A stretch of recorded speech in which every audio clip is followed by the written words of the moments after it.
Informe de pájaros. De nido en nido, conectamos las historias del país y del mundo.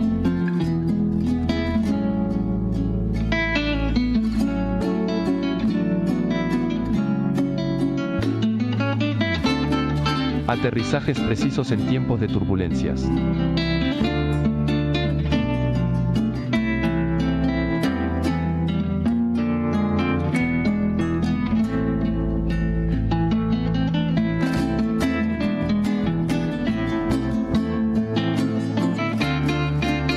Informe de pájaros. Coordenadas para no perder el rumbo.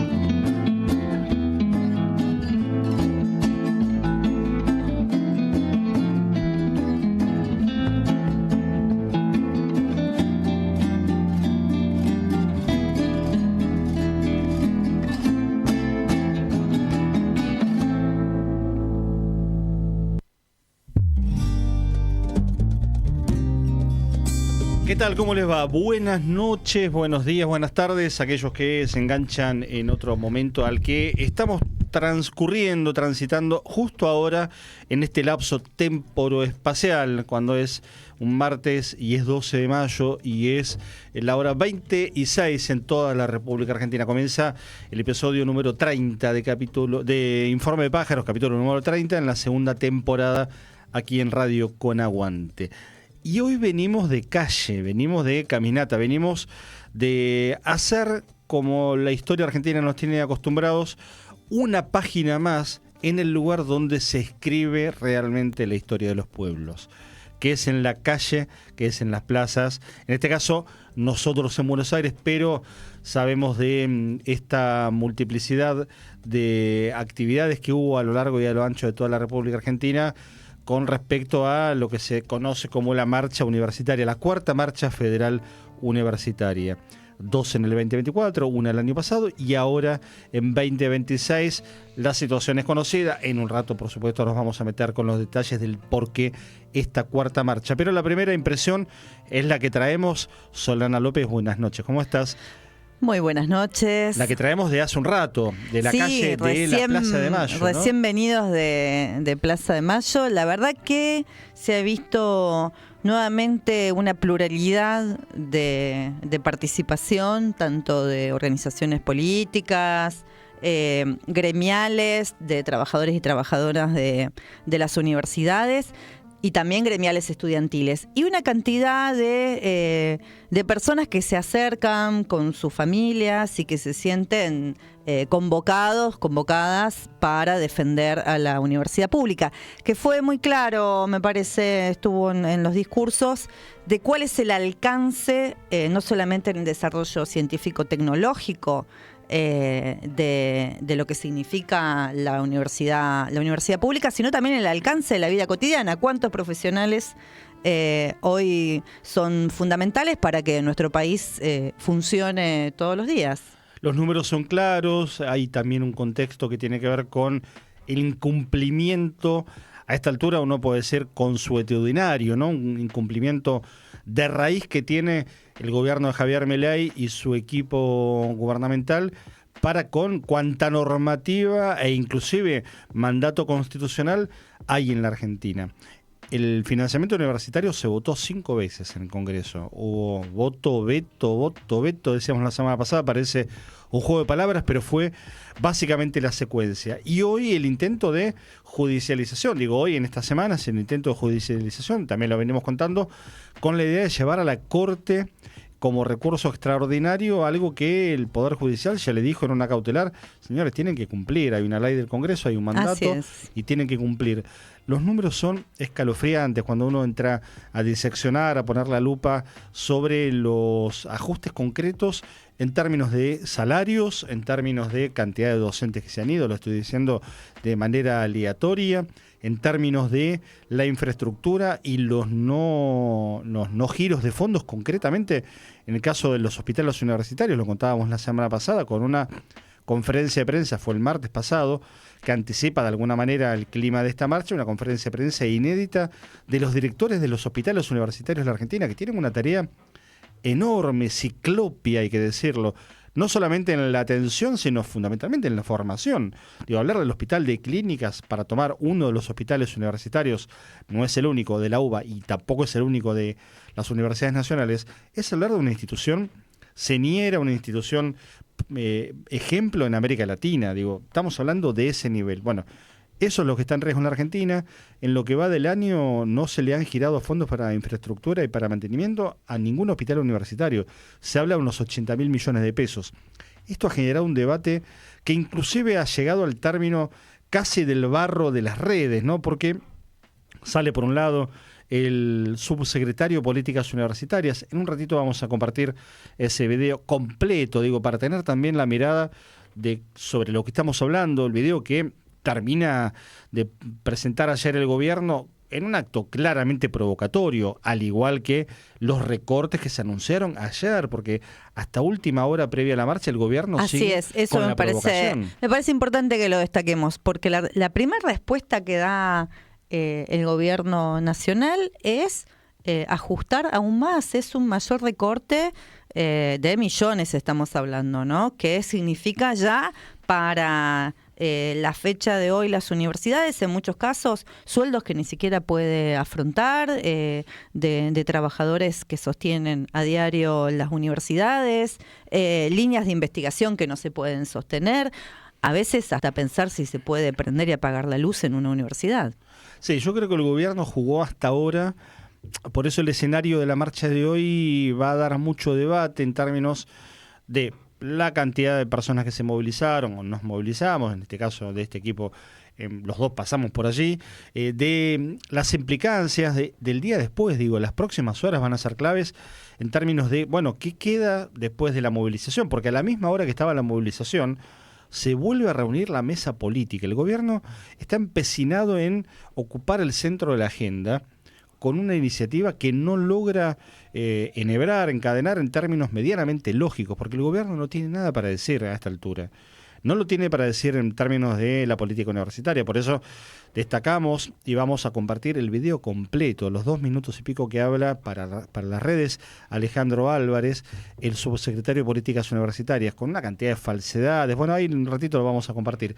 Pero digo, el gobierno no tiene nada. Hoy alguien me comentaba, dice, che, ¿cuál es la tarea? O me preguntaba, ¿cuál es la tarea del subsecretario de Políticas Universitarias?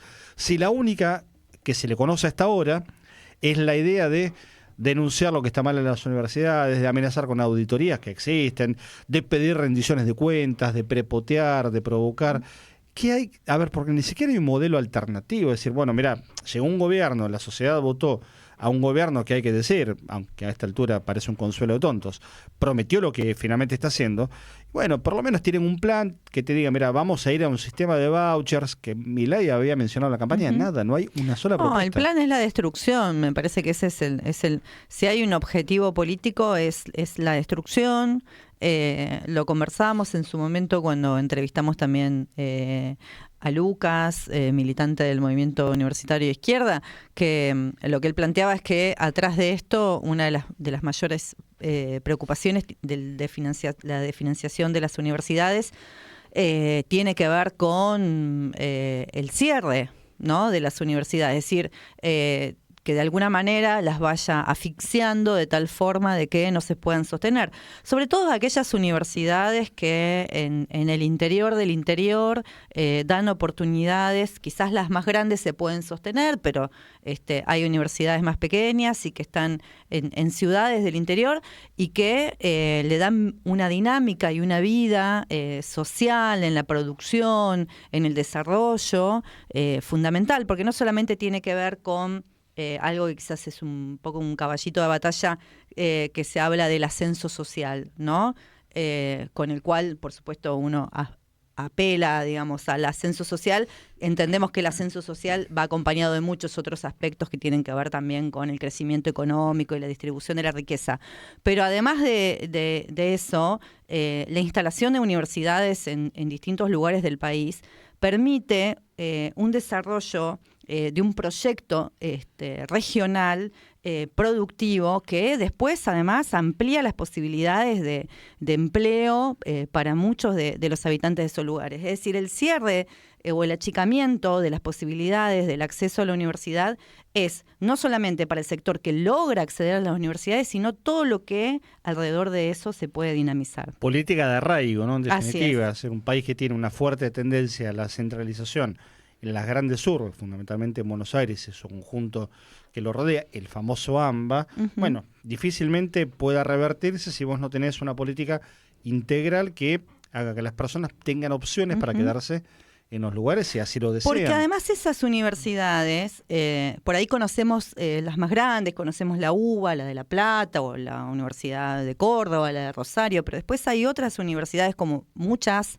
de la provincia de Buenos Aires, que las carreras están pensadas en función de las características propias de los lugares.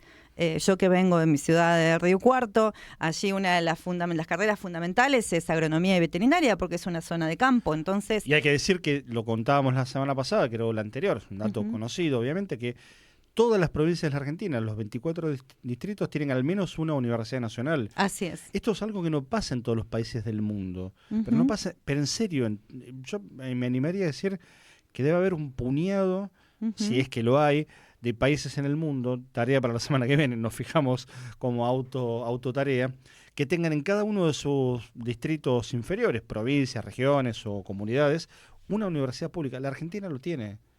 Claro. Tiene Formosa, todas las provincias, todas las provincias tienen al menos una. Y hay que defenderlo eso, a capa y espada. Sí, después, por supuesto, vendrá la etapa de decir cómo funcionan, pelear otras cuestiones, pero lo primero hoy es la defensa. Así es. Y una de las cosas que me acuerdo, una década atrás, podríamos decir, se estaba discutiendo en la Argentina. Mirá cómo este gobierno nos hace retroceder a defender, a estar en el plano de la defensa del presupuesto, pero qué importante es no perder de vista la perspectiva hacia donde queremos nuevamente recuperar el debate público, ¿no? Que tenía que ver con una universidad que tuviese la posibilidad de brindar acceso a distintos sectores sociales, es decir, aquellos adolescentes que egresan de nuestras escuelas públicas en las barriadas populares, sino que además pudiese estar pensado como parte del desarrollo de una autonomía científico-tecnológica y desarrollo productivo de nuestro país. Hay una palabra que se repite y en este programa la hemos usado cantidad de veces, pero mucho tiempo, es casi un leitmotiv de este programa en algún punto, y es la soberanía, ¿no? La soberanía la encontramos, ustedes por ahí son muy jóvenes, pero se van a acordar aquella idea de Bernardo Neustadt, ¿no? Cuando decía, agarraba un teléfono para justificar las privatizaciones y decía, yo no veo la soberanía acá. No, el tipo miraba el tubo del teléfono de Entel y decía, acá no hay soberanía. Y la verdad que el Turro hizo bien la tarea porque convenció a gran parte de la sociedad de que la soberanía no pasaba por una empresa de teléfonos, cuando sí también pasa por una empresa de teléfonos, cuando pasa por una línea de tren, cuando pasa por el plato de comida que llevamos o no llevamos a la mesa, cuando pasa por la calidad nutricional de ese plato de comida, cuando pasa por las características del sistema científico-tecnológico, y en este caso hoy arrancamos hablando de las universidades. Vaya si no está la soberanía allí. Y la soberanía como concepto nacional necesariamente precisa de las bases de las, podríamos llamar, no sé si la categoría es correcta, si no la inventamos y démosle sustento, de las microsoberanías de los pueblos, de las pequeñas localidades de pocos habitantes, de las provincias, y todo eso conforma la soberanía nacional, porque si no es retroceder. Solana decía 10 años atrás, bueno, y hace 30, cuando Domingo Cavallo hablaba de las provincias inviables, ¿qué hacemos? Ya no solo las universidades son las que nos cierran y afuera, es la provincia entera, y adentro hay personas, hay gatitos, hay perritos, que la gente le saca fotos para las redes, pero hay personas, humanos, mujeres, hombres, niños, abuelos, abuelas, viejitos, jóvenes, gordos, flacos, altos, rubios, bajos, negros, hay personas. Si viene el tipo y te dice afuera, la pregunta es, bueno, ¿cómo? ¿Que eres un genocidio? ¿Vas a cargar en la historia con la responsabilidad? Él sí, probablemente, pues está bastante desequilibrado. Y los que todavía sostienen y los que todavía no cuestionan la gravedad de lo que estamos pasando, van a ser cómplices por acción u omisión de un genocidio social, que es lo que estamos transitando en la Argentina.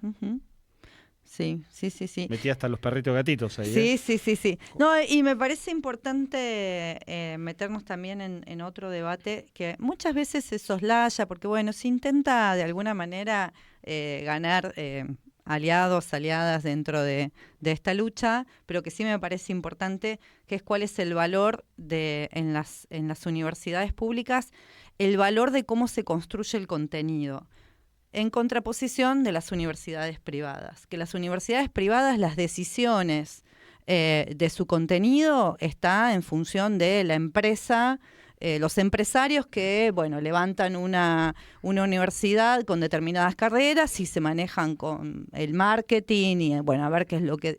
En un sentido de interés de acumulación de capital de quien es dueño de esa propuesta y de formación educativa. de cuadros técnicos Y científicos para los intereses de esa empresa, lo cual es legítimo, válido, pero es una parte de nada más de la sociedad. Es eso, es una parte de la sociedad, son universidades que responden a intereses económicos, de las empresas que, digamos, construyen esas universidades, o de cuadros técnicos de determinados sectores políticos que sostienen estas lógicas empresariales. La universidad pública, quienes hemos pasado por las universidades públicas, sabemos que la construcción de contenido es una construcción que pasa por distintas instancias, con la autonomía propia además de las cátedras, en donde eso te permite una pluralidad muy grande a la hora de atravesar toda una carrera y las distintas materias que uno va atravesando, y a su vez esos contenidos son debatidos en las instancias de gobierno de la universidad de una manera muy plural, con la participación de estudiantes, de docentes, de no docentes, de los directivos, es decir, que es una construcción plural, colectiva, democrática, que creo que debe ser una de las pocas instancias que nos queda en nuestro país que tiene ese grado de democracia, de participación y por lo tanto de politización y de construcción de sentido crítico, y por eso es tan peligrosa para un gobierno como este. Así estamos en el arranque de este informe de Pájaros. Hoy lo universitario nos está atravesando porque en realidad lo que estamos debatiendo es un modelo de país al que le quedan por delante cientos de días dramáticos con esta gestión de gobierno. En un ratito vamos a compartir lo que decía en redes sociales el subsecretario de Políticas Universitarias, Alejandro Álvarez, que genera una polémica muy grande en función de cómo el gobierno sale a legitimar el ajuste, cómo el gobierno sale a bancar, inclusive con una tosudez admirable, ¿no? Porque hay que poner la cara... yo eso lo elogio, algunos tipos, digo, los Adornios, los Galleguito Álvarez. Galleguito Álvarez no es que seamos amigos, digo, vamos a aclarar un poquito, se le dice de ese modo al funcionario porque es el hijo de Alejandro Álvarez, homónimo al igual que su padre, llamado Alejandro, que fue uno de los fundadores de Guardia de Hierro, la derecha del peronismo. Y viste que, como dice el dicho, Sol, la fruta no cae demasiado lejos del árbol, ¿no? Así es. Bueno, del fundador de Guardia de Hierro, que podíamos esperar siendo un funcionario de este gobierno. De todos modos, al señor Alejandro Álvarez, padre, bastante más respeto que a este señor, ¿no? Por lo menos ponía el cuerpo desde otro lugar. Este es un mequetrefe realmente provocador en redes, que se presentaba como docente universitario y apenas dio alguna materia en el CBC, no sé, una cosa medio rara, ni siquiera tiene un currículum que vos digas, bueno, lo respeto porque el tipo es un cuadro, una eminencia, no. Claro. Son 4 copas, realmente son tipos que están absolutamente rotos, ¿viste? Es un gabinete de locos, realmente, ¿no? Sacando a Sturzenegger, que es un tipo muy formado, y demás, el resto... Y lo que pasa es que la intención es que piensen 2 o 3, el resto son personajes que solamente, siempre a toda política perversa le es necesario 2 tipos de elementos técnicos. Uno ya lo definió Hannah Arendt en su momento, se necesitan buenos burócratas que puedan desarrollar la banalidad del mal, es decir, aquellos que, bueno, hacen números sin cuestionarse si esos números son vidas humanas. Y por otro lado también a una política perversa le hace falta perversos, estructuralmente perversos como el propio presidente, que sea capaz de tomar las decisiones que toma. Estamos en el 11 26 99 95 74, está Guille Guerra y Pablo Fernández del otro lado, puños en alto y pulgares arriba. levantando también su conformidad con la que nos acompañan cada semana aquí en Radio Con Aguante y nos encuentran, como siempre decimos, en las redes de Informe de Pájaros, en las redes de Radio Con Aguante y por supuesto también en el canal de YouTube. Acá abajo activan la campanita, se suscriben, compartan los contenidos, den me gusta, activen las alertas para compartir los programas tanto de Informe de Pájaros como el resto de las propuestas de Radio Con Aguante. Te propongo ir un poquito hasta y media, redondeamos la primera hora de Informe de Pájaros. Bien. Con estas cuestiones. En un rato tenemos entrevistas, nos vamos a ir imaginariamente a la provincia de Santiago del Estero.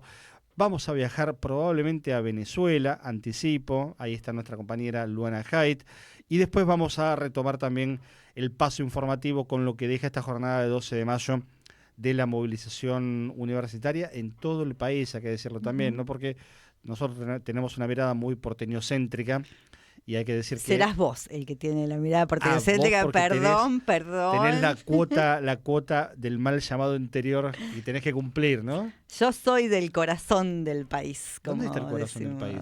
¿No es Ushuaia la mitad del país? No. El corazón está en el centro del... El corazón no está en el medio del cuerpo tampoco. No. El corazón está bien más arriba, digamos. Un poquito más arriba, sí. ¿Y Buenos Aires qué sería? No quiero... No quiero que Valencia, digamos. Si Córdoba es el corazón. Uno cordobés que anda contento es nuestro amigo Villeguerra, porque no es cordobés, es de Belgrano, que es una provincia dentro de la provincia a esta altura. Por favor. ¿Cómo van? ¿Querés anticiparnos algo? 0-0, arranca hace un ratito. Bueno, está disputándose ahí también los cuartos de final de la Liga Profesional de Fútbol. Pasó River, pasó Racing. No, Racing quedó afuera. No, pasó. Quiero recordarle acá al compañero que Talleres es era el club de Agustín Tosco, nada más y nada menos. Y que su nombre se debe a los talleres de los trabajadores y trabajadoras del ferrocarril. Lo que pasa que te voy a chicanear, lo que juega ahora es cuando entra la pelota o no la historia.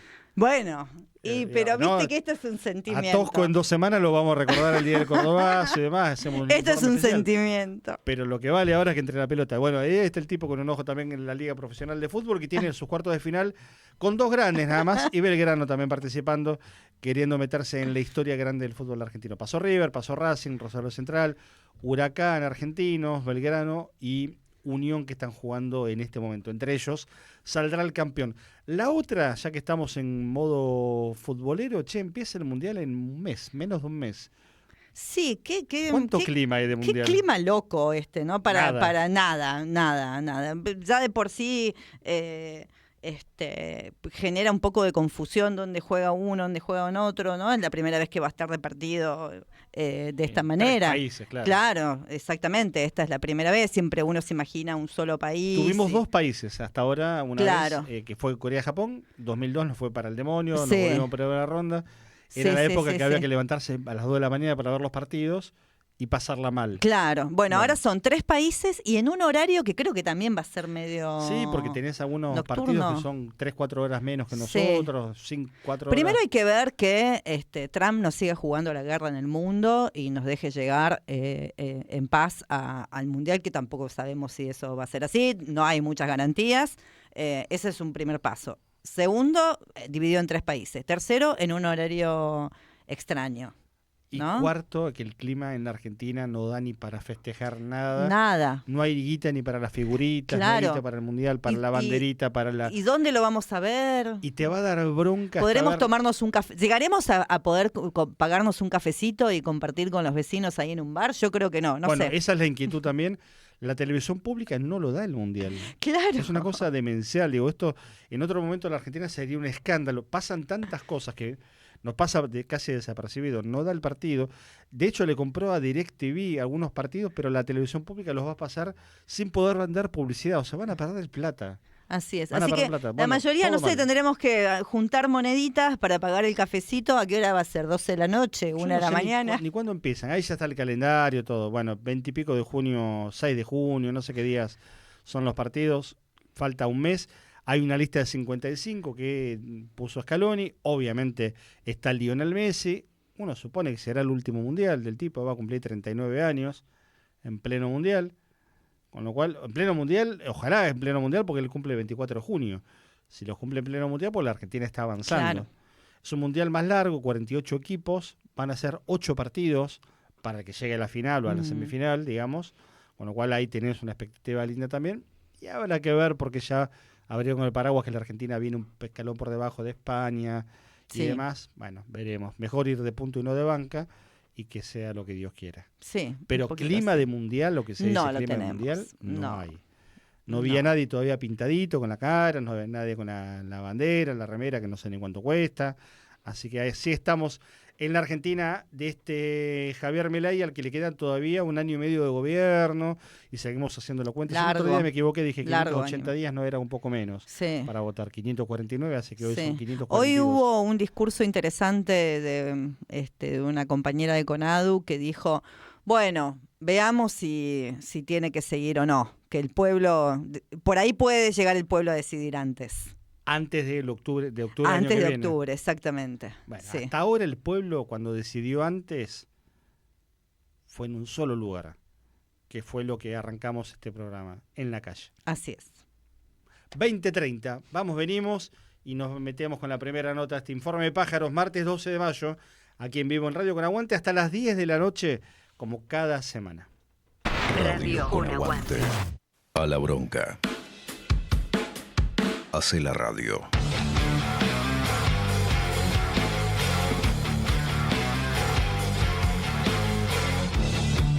Radio Con Aguante. Resistiendo desde el aire. Las abuelas de Plaza de Mayo necesitan nuestra ayuda para encontrar a sus nietos. Con tu aporte, podés colaborar en la búsqueda de todos los que faltan. Por más abrazos, por más encuentros. Hacé tu donación. www.abuelas.org.ar. No nos tapen la cruda realidad. El tarifazo no significa un ahorro para las cuentas públicas del Estado, sino el ingreso de un dineral en las cuentas de las empresas de energía que tienen a sus directivos como funcionarios del gobierno. La tarifa de luz se lleva al presupuesto de las zapatillas de la nena y la boleta del gas se apropia de la plata para los remedios de la abuela. Las distribuidoras, transportadoras y generadoras de gas y electricidad arrojan fabulosas ganancias. Pagamos la fiesta trabajadores, desocupados, pymes, cooperativas y pequeños comerciantes. Nos roban lo que ya no tenemos. Que no nos tapen la cruda realidad. Radio Con Aguante. Más que nunca, resistiendo desde el aire. Sumate a la programación de Radio Con Aguante. Distintas piezas de realidad conforman este proyecto colectivo de comunicación. Vos también podés ser parte. Entrá en www.radioconaguante.com.ar para recibir más información. Tu proyecto necesita aire. Radio Con Aguante. Piezas de realidad.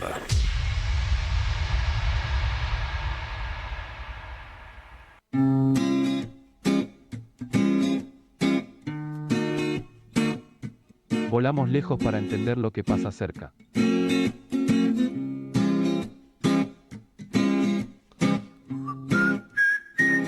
Informe de pájaros.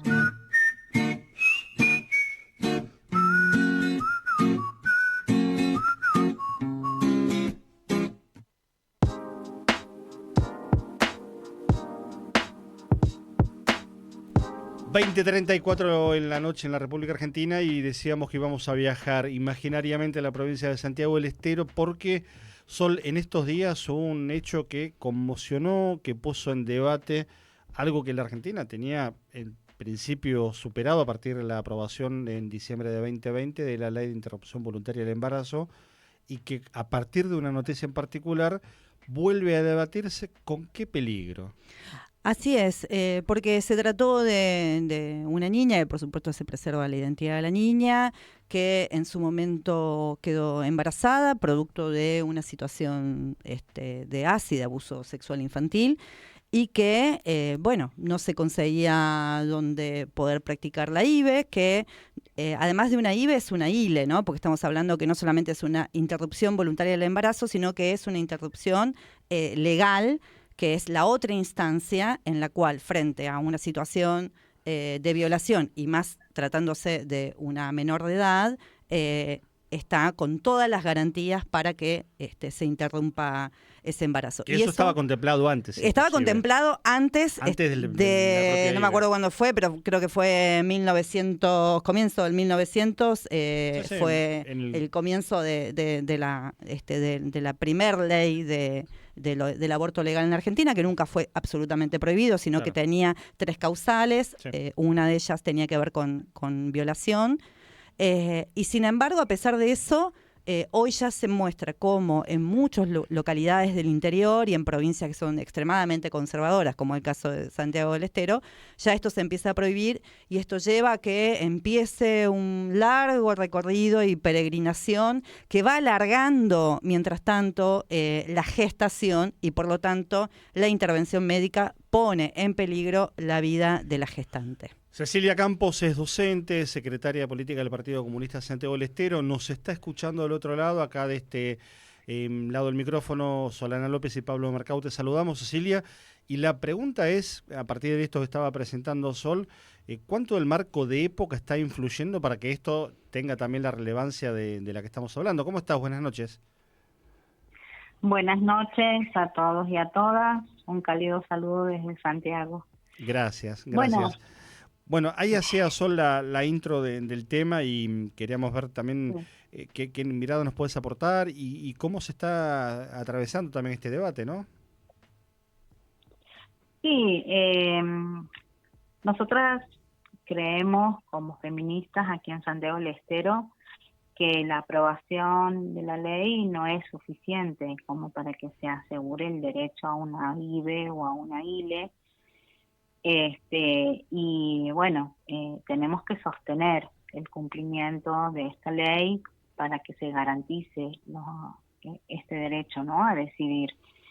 En Santiago del Estero, la verdad que estamos encontrando y estamos viendo muchas barreras, muchos obstáculos con respecto a su real implementación, no solamente en cuanto a ILE, sí, como decía Solana, que es la interrupción legal del embarazo y que tiene causales. En este caso de esta niña que había sufrido un abuso sexual por parte de familiares, sino también a la interrupción voluntaria del embarazo, que comprende una gestación hasta la semana 14. Entonces, ¿qué es lo que observamos aquí en los hospitales? Que la mayoría de los profesionales de la salud que deberían garantizar la interrupción son objetores de conciencia, por lo tanto dilatan, ¿no?, la práctica y pone en riesgo la salud de las mujeres, adolescentes y en este caso de esta niña gestante. Cecilia, ¿cómo estás? Buenas noches, Solana te habla. Hola. Bueno, esto que vos comentás que pasa en Santiago del Estero, me imagino que debes tener también conocimiento a partir también de lo que va desarrollando la campaña a nivel nacional, que sucede también en otros lugares del país, ¿no? Sí, en otros lugares del país, por ejemplo, las obras sociales cumplen, ¿no?, con la ley 27610. Algunas prepagas también, pero por ejemplo no hay fondos, o sea, se desfinanció el remediar y por lo tanto no tenemos métodos anticonceptivos. La verdad que lo que se observa a nivel nacional es una desigualdad sobre la aplicación de la ley en los territorios. Hay algunas provincias que sí garantizan y hay otras que no garantizan, entonces se recurre a, por ejemplo, compañeras de socorro para poder efectuar la interrupción voluntaria. Claro, o sea que volvimos como en otras épocas anteriores a la aprobación de la ley, en donde, bueno, de alguna forma estas modalidades alternativas que construíamos desde los propios feminismos eran los que garantizaban el acceso al aborto en determinadas condiciones de salud, ¿no? Sí. Bueno, son justamente las provincias más conservadoras, claro, las que vulneran todos estos derechos. Y sumado a eso, el desfinanciamiento que hay en salud peligra muchísimo más, ¿no?, el acceso a una interrupción o el ejercicio de los derechos sexuales no reproductivos. claro. Por ejemplo, el acceso a los métodos anticonceptivos ya no está garantizado. No hay métodos anticonceptivos. En Santiago del Estero hay fundaciones que colocan de manera gratuita estos métodos anticonceptivos, o que entregan estos métodos anticonceptivos, pero no es en una cantidad que garantice a todas las mujeres y diversidades. Entonces hay ahí como una cierta discriminación y una cierta violencia institucional que nos lleva, ¿no?, a estar expuestas a ITS. Es decir, otra vez, ya. esta cuestión de clase hace que algunas mujeres, adolescentes, niñas puedan acceder y otras no. Tal cual, porque son las mujeres más que viven en los barrios más vulnerables o en la ruralidad las que no tienen, ¿no?, garantías sobre los derechos sexuales. Cecilia, uno intuye que sí, la respuesta es que esta situación obviamente de dramatismo económico está atravesando todo el país y que en estos casos queda hasta en un segundo plano este tipo de problemáticas porque lo otro es una avalancha cotidiana, digamos. ¿Entendés que está jugando también de ese modo y en la provincia en particular, en Santiago, con esas características que estoy planteando?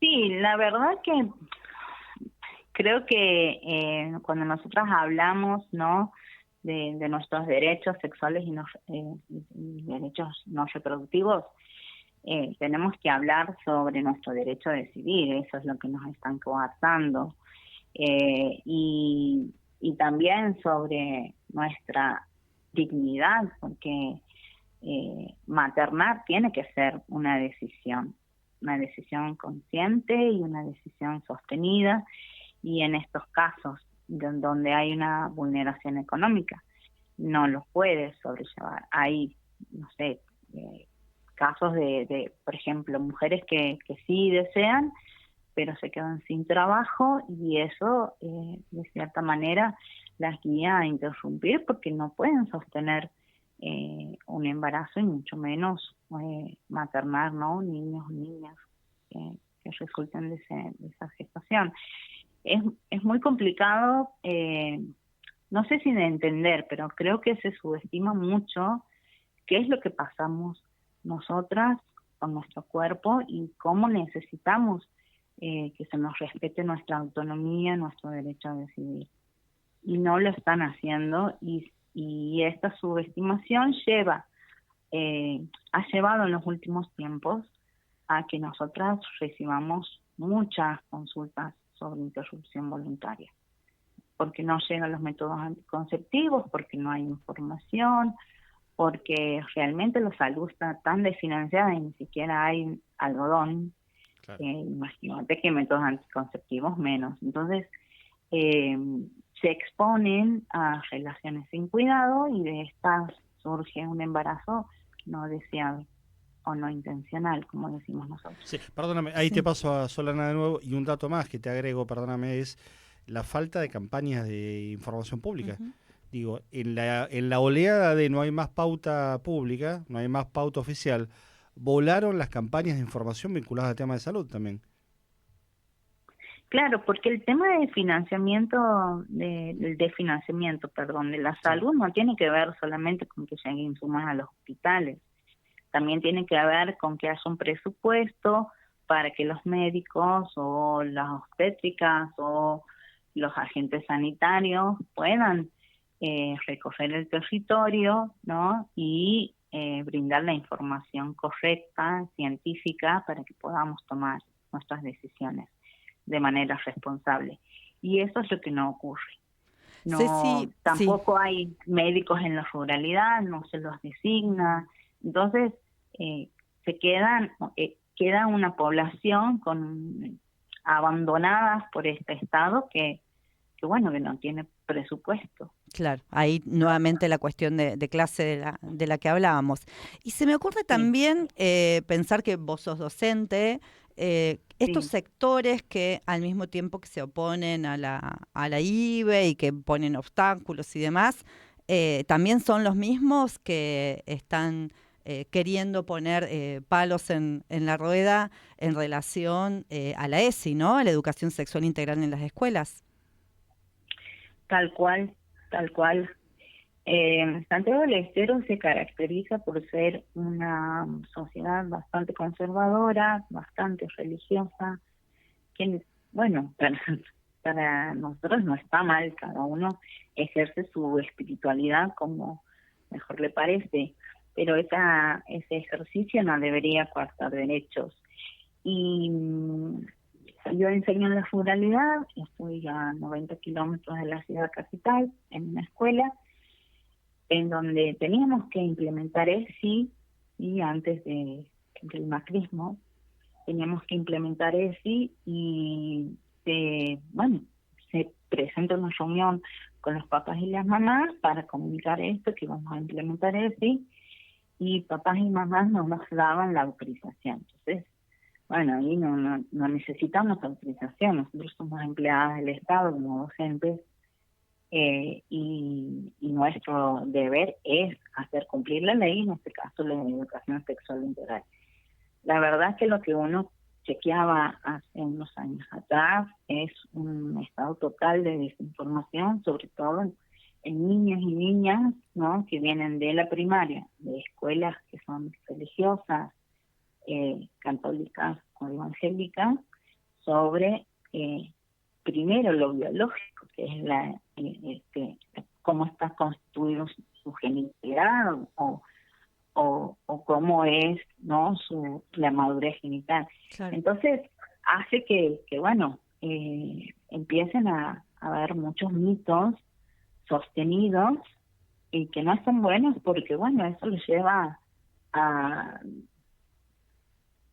que sean fácilmente coaccionados. Entonces, es necesario y es muy importante y es vital que se den eso en las escuelas. Claro, pensaba en el caso de esta niña a la que hacíamos referencia, cómo fallaron todas las instancias, ¿no? La instancia que por ahí le permitiera tener cuidados alrededor de ella y que la expone a esta situación de abuso, la instancia en la cual también pudiese tener acceso a algún tipo de cuidado preventivo, y finalmente cómo se dilata y se le impide poder acceder a una ILE en su propio territorio, ¿no? Es decir, cómo cada una de estas instancias entonces fallaron, y en definitiva lo que falló ahí fue el Estado. Sí, esta nena acude al hospital de Monte Quemado. En Monte Quemado la derivan al hospital de La Banda, y en el hospital de La Banda dilatan con argumentos muy falsos respecto a qué podría pasar si ella accede al IBE. Y se regresan a su hogar, y en eso que vuelven al hogar toman conocimiento sobre Sigefar, que estaba ahí, y se le garantiza la IBE. La verdad que más allá de la educación sexual a niños y niñas y adolescentes, también tenemos que, ¿no?, como sociedad, como papás y como mamás, estar informados, porque el abuso sexual generalmente uno lo piensa como alguien de afuera externo que te espera detrás de un árbol, detrás de una esquina y te secuestra y te lleva. Y la verdad que sí hay casos así, pero la mayoría son casos intrafamiliares. Entonces, Totalmente, sí, sí. esto es lo que tenemos que develar y contra eso tenemos que trabajar. En Santiago del Estero existe un protocolo interinstitucional para el caso de abuso sobre niños, niñas y adolescentes, cuando el niño, niña, adolescente da conocimiento sobre su abuso en la institución. Entonces hay toda una serie de pasos que deben seguir las autoridades para que pueda obligarse de cierta manera, entre comillas, podríamos decir así, a sus tutores la denuncia sobre el abuso, porque también es eso, ¿no? Hay una cultura de estigmatización sobre aquella persona que sufre abuso. Por algo lo habrán abusado, lo habrá provocado, la ropa, o sea, no sé qué provocación puede tener una niña de 12, pero hay toda una estigmatización, sobre todo en la ruralidad, y eso lleva a las familias a no denunciar y, bueno, seguir, ¿no?, reproduciendo este sistema de violencia sexual.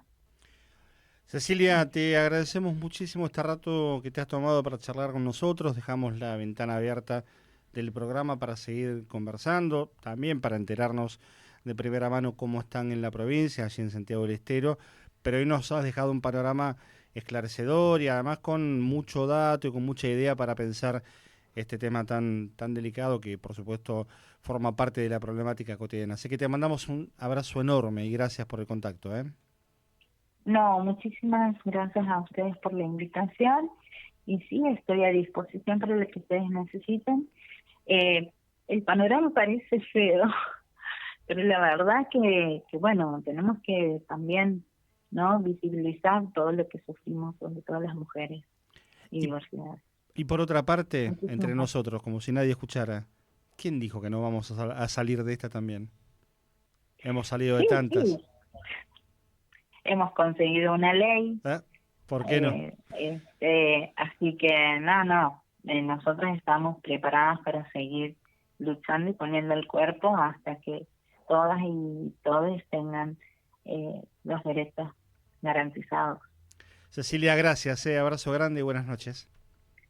Bueno, un beso, abrazo. Cecilia Campos, desde la provincia de Santiago del Estero, docente, secretaria del Partido Comunista de la provincia, en diálogo con nosotros. 20:52, abrimos plano. Lo saludamos a Jorge Kreines. ¿Cómo le va? Buenas noches.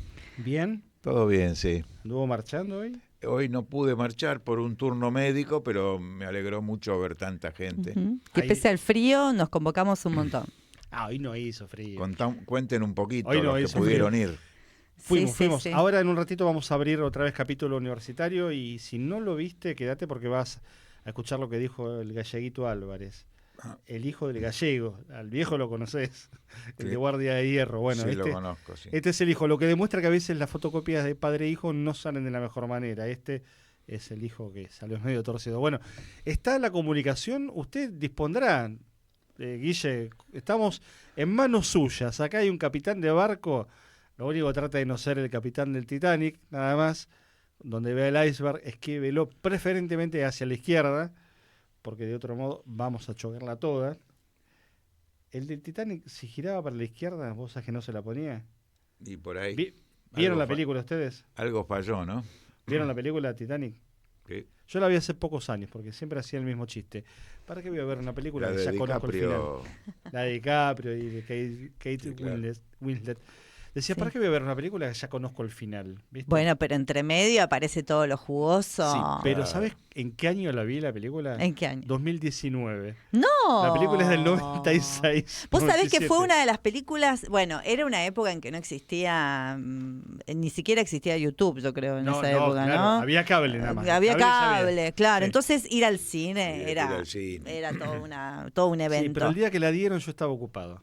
Pero yo conocí, La no fue dieron. mi caso, pero pero conocí muchas amigas mías, jovencitas, ¿Que éramos viajaron en en aquella Titanic? época. No, No. que la fueron a ver varias veces. Ahí está, eso rompe el promedio, porque el promedio te dice que la vio un Porque montón de hicieron gente. una de amor, de una tragedia, hicieron una de amor, digamos. Bueno, es que un poco eso es la tragedia, sí. En la tragedia siempre Claro. hay una historia de amor. Bueno, a mí Claro. me pasó un domingo a la tarde, ahí mientras enganchamos la comunicación les cuento, domingo a la tarde, Canal 13 daban una película, entonces me quedo a ver qué era, pero hace pocos años, 2019 te digo, era Titanic. Titanic. Y dije, che, yo no la vi, es como una vergüenza no haber visto Titanic. Entonces me la vi entera y me gustó. Bueno, Me gusta. estamos La en un... producción. Sí, Estamos claro. medio en un Estamos, Titanic. el país está Sí. medio a los botes, a los botes. Y A los botes, por bueno. lo tanto, hay que tener en cuenta de que haya más botes Sí, sí, de sí, sí. de los previstos. Y en Sí, el fondo sí, siempre sí, es un sí. problema de clase, porque lo que se salvaban Por eran los ricos supuesto. y los que se murieron fundamentalmente eran los pobres de la tercera que no llegaron a Ujú. los botes. Bueno, no fue, imagino, en barco, pero está en Venezuela nuestra compañera Luana Haidt. ¿Cómo le va, Luana? Buenas noches. Acá Jorge, Solana y Pablo, no vamos a presentarnos. Usted ya nos conoce. ¿Cómo anda? Buenas. ¿Me escuchan bien? ¿Cómo están ahí? Te escuchamos perfecto. Acá con frío, no sé cómo estás ahí, debe haber un calorcito caribeño. Aquí se nota tu ausencia. No envidio en absoluto el frío, no lo extraño para nada, el frío de Argentina, allá de Buenos Aires. Acá están haciendo actualmente 29 grados, hay un máximo de 35 grados y un mínimo de 27 por ahí. Hermoso. Bueno, 2 horas menos en Sí. este momento en Caracas. ¿Estás en Caracas? Sí. Sí, en Caracas. En Caracas. Caracas. Contanos qué te convocó a la capital de la República Bolivariana de Venezuela. Bueno, actualmente estamos acá en Caracas con 22 países de América Latina, el Caribe, de Europa también. Y somos alrededor de 180 personas, militantes, cuadros, muchos comunicadores, muchos periodistas, entre otros, a una formación, a una diplomatura de comunicación política que da la UICOM, que es la Universidad Internacional de las Comunicaciones acá en Caracas. Excelente. Y Luana, en cuanto a los contenidos que vienen compartiendo, ¿qué es lo que centralmente hoy están discutiendo? Y mirá, hay muchísimos temas, la verdad que se debate muchísimo la comunicación dentro de las inteligencias artificiales. Yo creo que hay que entenderlo desde la historicidad, ¿no? Esta Universidad de las Comunicaciones nace en un contexto de discusión política dentro de lo que fue el foro de San Paulo, ¿no? Entendiendo que durante décadas los grandes medios, alineados con Estados Unidos, con intereses geopolíticos, construían relatos que saboteaban todas las medidas populares que hubo hace muchos años en América Latina, en Venezuela, en Ecuador, en Argentina misma, ¿no? Con Cristina Kirchner. Entonces, desde esta Universidad de las Comunicaciones, aparece desde esta lógica distinta, ¿no? Que es formar comunicadores populares, periodistas, investigadores, capaces de disputar esta batalla cultural y esta batalla comunicacional. Ahora, actualmente, se dedican especialmente a lo que son las redes sociales, las plataformas digitales y los medios alternativos, que se busca de este modo democratizar la comunicación y enfrentar lo que sería esta guerra mediática que estamos viviendo hoy en día. Sí. Claro, o sea, principalmente entonces tiene que ver con cómo se va construyendo con la participación de todos estos países, redes alternativas que vayan de alguna manera siendo un contrapeso de la información hegemónica que hoy manejan las redes sociales, ¿no?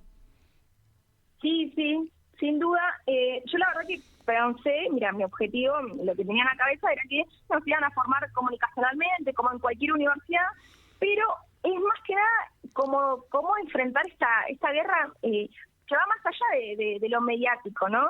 Porque hoy no se habla solamente de lo que son las guerras con tanques, con misiles, con armamento militar, sino que también se habla de esta guerra mediática, esta guerra comunicacional hoy en día, y a un nivel mucho más avanzado, que serían mucho más avanzados los medios de comunicación, más que el lawfare, más que las fake news, sino con una batalla más cibernética, ¿no? Mediante la dominación de las inteligencias artificiales. Un poco lo estuvimos hablando el martes pasado, ¿no? Con un informe que traía Pablo, que es que detrás de estas grandes inteligencias artificiales del mundo hay corporaciones multimillonarias, ¿no? Hay potencias globales que concentran y que roban esta información, que llevan adelante este extractivismo comunicacional, ¿no? A través de las IAs. Y eso, la verdad que hay que darle una especial importancia, más que nada entendiéndonos ahora mundialmente en un contexto de dependencia tecnológica. Hoy estamos teniendo una dependencia tecnológica muy grande y también una adicción a las redes sociales que se convierte en el escenario de este laboratorio de guerra comunicacional, ¿no? Y esta ciberguerra, ¿no? Implica, lo veníamos teniendo en palabras también, que implica un espionaje digital, hackeo, manipulación de información, ataques a la infraestructura estratégica, control comunicacional, operaciones psicológicas masivas que hay dentro de los usuarios, ¿no? Por eso denuncias también a las inteligencias artificiales por el uso de plataformas adictivas para las personas, para los usuarios. Pero Luana. sí, yendo un poquito a lo que respondía Solana. Hola Luana, Jorge te habla, ¿cómo estás? Hola Jorge, ¿Todo ¿cómo bien? estás? Tanto Bueno, tiempo. mira, estás en una ciudad que hace poquitas semanas fue bombardeada, allí secuestraron al Sí. presidente Nicolás Maduro y a la primera dama, y Donald Trump dice que él tiene el control sobre toda Venezuela y que domina la industria petrolera y decide las cosas, y se preocupa por Irán porque dice que ahí no tiene una persona como Delcy Rodríguez. Entonces, ¿cómo ves ahí in situ la situación en Caracas y en general en Venezuela? ¿Y qué se dice? Mira, la verdad que sí, es un antes y un después lo que fue el bombardeo acá en Venezuela. Crea un clima de inestabilidad social, crea un clima de incertidumbre y de mucho miedo, la verdad, porque fueron bombardeados civiles, hospitales, etcétera. La verdad que es un clima de mucha angustia social, de mucha desesperanza también, porque se llevaron a Maduro, se lo llevaron preso. Acá realmente lo secuestraron, vamos a decir las cosas como son.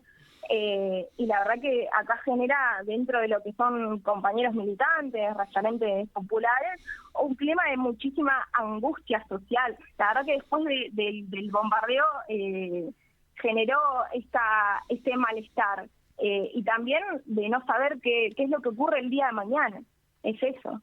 Qué es lo que pasa con los compañeros, qué pasa con las organizaciones populares. Hay mucha militarización también.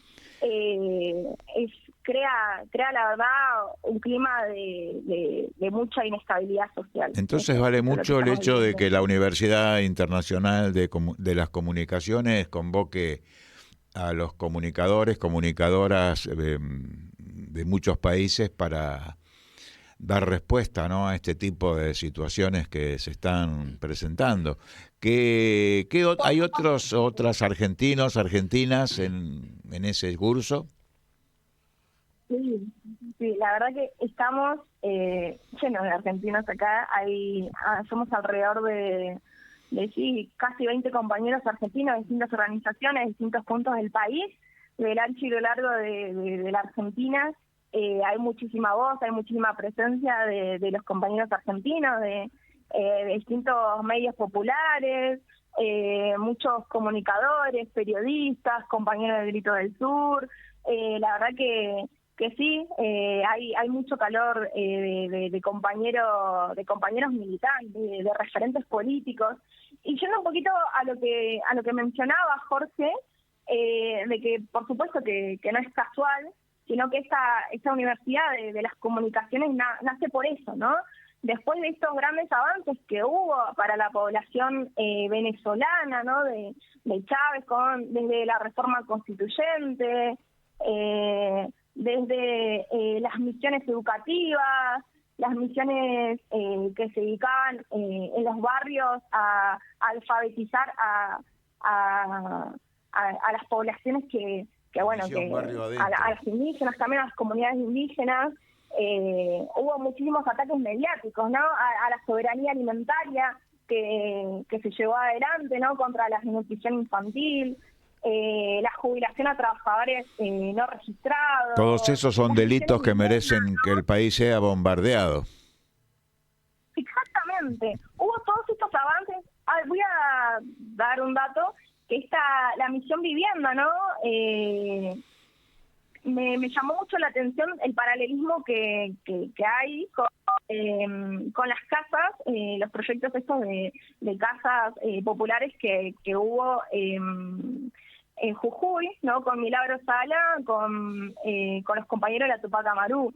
O sea, se intenta replicar estos proyectos de viviendas, ¿no? En distintos países, en la Argentina, y obvio, no es casual que fueron completamente bombardeados con ataques mediáticos, ¿no? Hubo primero un ataque contra las viviendas que no servían, que eran de maqueta, que eran de cartón, después a las poblaciones, ¿no? Que las personas que vivían ahí eran marginales, o sea, todo esto se decía dentro de los medios de comunicación, o que se enfrentan al narcotráfico. Eso, la verdad que son fake news completamente instaladas, ¿no? Por eso se habla muchísimo de la guerra comunicacional, de la guerra mediática que hay, porque hubo este ataque constante hacia la población venezolana y hacia toda América Latina. Hablando de comunicaciones, pude ver, estando en Caracas, que en esas viviendas construidas por la gran misión Vivienda Venezuela, desde que lanzó Hugo Chávez Frías en su momento, hay en los balcones, en las ventanas, lamentablemente hay muchas pantallas de DirecTV, muchas antenas, esos platos de antenas de DirecTV, y se sigue viendo esa cosa tan contradictoria, ¿verdad? Sí, sin duda. Yo creo que tiene que ver con esta gran operación que hay desde lo comunicacional, desde los medios. Creo que es un control que también se intentó llevar adelante, no sé, en Argentina con la ley de medios, por ejemplo, y que no se pudo controlar del todo. Y creo que es una batalla que hay que dar. Especialmente de esto se trata, ¿no? Poder crear nuevas formas de comunicación, nuevas formas de militancia, nuevas formas de llegar, ¿no? a una población, de crear políticas comunicacionales, de crear una soberanía realmente latinoamericana con una mirada crítica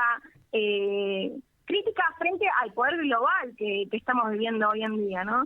Ya que un país que no controla su información, que no controla sus datos, que no controla sus tecnologías, también pierde parte de esta soberanía. Entonces, y un poco Luana, a través tuyo... a esta actualidad, ¿no? A través tuyo... hoy en día, cuando hablamos de antiimperialismo hoy, ya no hablamos solo de bases militares o de intervenciones armadas, sino que también hablamos de monopolios tecnológicos, vigilancia masiva, las manipulación algorítmica que hay, ¿no? Más allá de estas teles de DirecTV que recién mencionaba Jorge, a través de los propios celulares, ¿no? Una guerra psicológica Luana, digital, una concentración global de las inteligencias artificiales. Entonces, a través tuyo, Luana, el informe de Pájaros está presente en esta iniciativa comunicacional tan importante en Caracas. Te agradecemos mucho, Luana, tu participación y bueno, establece todas las relaciones posibles para armar una cadena informativa y comunicacional con todos los otros representantes que estén allí compartiendo contigo. Así que un abrazo muy grande, Luana, y muchas gracias, éxitos en Caracas, y te esperamos por acá. Gracias. Nos estamos viendo dentro de un par de martes, vamos allá y seguimos con más. Bueno, muchas gracias.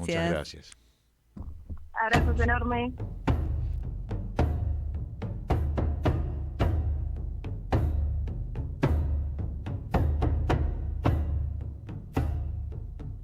Comienzo de espacio publicitario.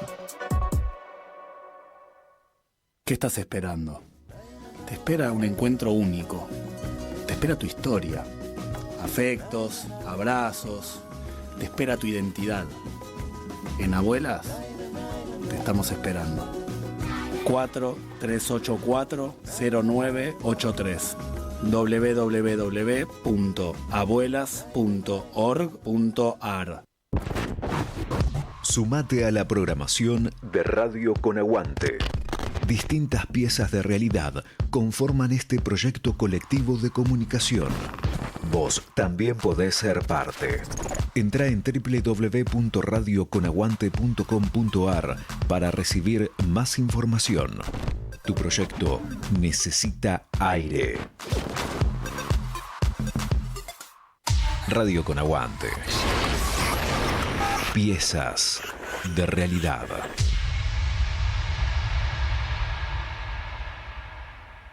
Si tenés aguante, llama. Comunicate al 2080-0045, la línea de oyentes de Radio Con Aguante. Fin de espacio publicitario.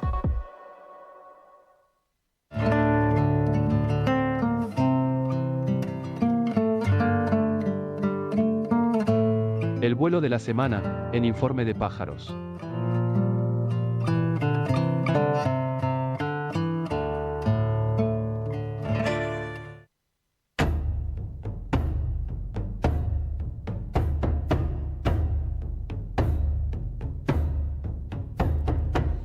...21:11, segunda hora de todo de Radio Con Aguante y en Informe de Pájaros... ...segunda hora de Informe de Pájaros en Radio Con Aguante... ...el orden correcto en que debemos decir las cosas. Nos metemos con la columna política de Jorge Kreines. Hoy a la par, Jorge, de la movilización universitaria estaba reunida la mesa política. Todo un dato. El viernes se reunieron, hoy se reunieron. ¿Qué está buscando el gobierno? ¿Qué estás leyendo de estas horas de la política en la Argentina? Bueno, me parece que el gobierno está en una pendiente, pero tenemos que saber que si no aparece una fuerza verdaderamente alternativa a las políticas que se están desplegando, el gobierno tiene tiempo y garantías para continuar su mandato. Se han hecho grandes movilizaciones gigantescas que han ocupado la Plaza de Mayo, las diagonales, la Avenida de Mayo, mareas humanas. En este momento hay una situación de puebladas en la provincia de Chubut. Lo que no hay es una salida a esta situación por la que estamos atravesando, y lo que está a la vista es que hay una disposición popular de movilizarse, de actuar, de ir a las plazas, de salir a la calle cuando hay una convocatoria que tiene la capacidad valga la redundancia, de convocar, pero que después eso queda en materia política sin una expresión que represente todas esas acciones y demostraciones populares, que es la gran cuestión, ¿no? Por ejemplo, en relación a la situación en algunas provincias, y particularmente en la provincia de Buenos Aires, me decían que no hay espacios para que la militancia se agrupe, que la militancia debata. Hay un inicio de campaña electoral. Lógicamente, el gobierno está muy preocupado por la situación de Adorni, pero más que por la situación de Adorni, por el respaldo incondicional que Adorni tiene por parte de las máximas autoridades del país.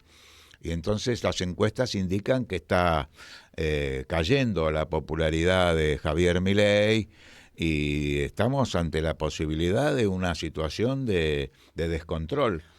Entre ayer y hoy instalaron en varios medios, digo instalaron porque esto tiene tufillo operación del propio gobierno o de sectores del gobierno, que en el gabinete hay preocupación con esto que decís vos de Adorni. Es decir, empieza a generarse el caldo cultivo para continuar sin Milei, pero sin cambiar nada. Claro, por ejemplo, hay una conciencia en nuestro pueblo de que no se trata del dominio del sector financiero, de las ganancias inconmensurables de los grandes monopolios transnacionales y de los sectores más concentrados de la economía. No se habla tanto de la deuda externa con el Fondo Monetario Internacional, al lado de lo cual lo que puede haber malversado Adorni es una minucia. Pero está la idea de que los políticos roban, de que son corruptos, y Milei vino con la imagen de que iba a romper con esa corrupción y dijo que al primero que metiera la mano en la lata se la iba a cortar o le iba a cortar la cabeza. Pero sin embargo, miren, en un expediente judicial no hace falta siquiera abrir a prueba para demostrar los actos de corrupción de Javier Milei y la relación entre sus negocios inmobiliarios y otros con el sueldo oficial que él cobra mes a mes. Por lo cual es evidente que están apoyando a un corrupto y eso deteriora la imagen más que cumplir religiosamente como hace Toto Caputo con las deudas con el Fondo Monetario Internacional.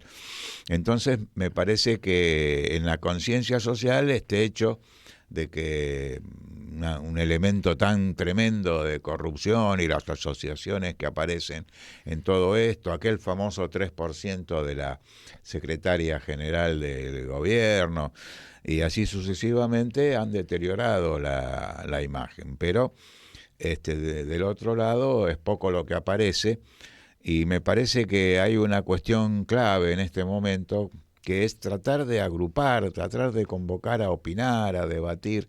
Me parece que una tarea política de este momento es abrir convocatorias para escuchar, y sacar algunas conclusiones colectivas. A mí me parece que un espacio de convocatoria a la militancia para el debate es en este momento crucial y no hay ningún espacio abierto. ¿Sabes qué me acordaba mientras contás esto y me parece clave? 2018-2019, a ver si la fecha no me traiciona, cabildos abiertos, foros, asambleas, previo al cambio de gobierno Macri-Alberto, digo, ¿no? En esa transición. Hoy no es mucho más necesario todavía. Claro que los partidos, que la política, inclusive se vayan a bancar un cachetazo, ¿no? Porque si va alguien del gobierno anterior y se tiene que comer la crítica de lo que pasó para llegar a esto, bueno, que se la banquen, ¿no? O pretenden llegar a una elección sin ningún debate sobre por qué llegamos a esto. La militancia popular yo creo que está todavía mirando un poco para arriba, buscando un candidato presidencial, buscando una fórmula, y poco mirando hacia los costados, hacia lo que tiene alrededor. Me parece que es muy importante no dejar de pensar en lógicamente, va a haber elecciones, va a haber que presentar candidaturas. No se puede obviar esa cuestión, pero mirar un poco hacia los costados, hacia los compañeros de trabajo, hacia la familia, hacia las amistades, hacia los vecinos. Me parece que es algo que hacia los compañeros de la facultad, que se hablará en la plaza entre unos y otros, en jornadas como la que vivimos hoy.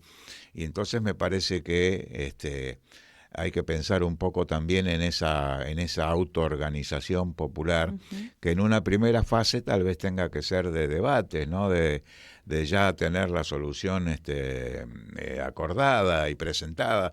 ¿Apoyás esto o nada? A libro cerrado, digamos. A libro cerrado.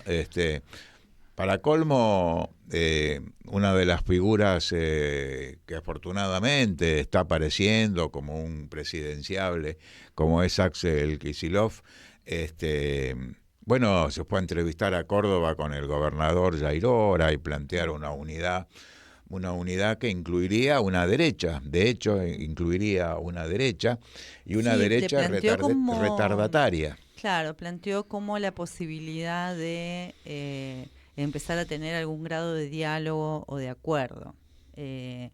Pensaba en esto que recordaba Pablo del 2018, 2019, que se producían estos encuentros. Recuerdo que apenas había ganado Mauricio Macri, lo que convocaban eran las famosas plazas, claro. ¿Se acuerdan? Las plazas de la militancia.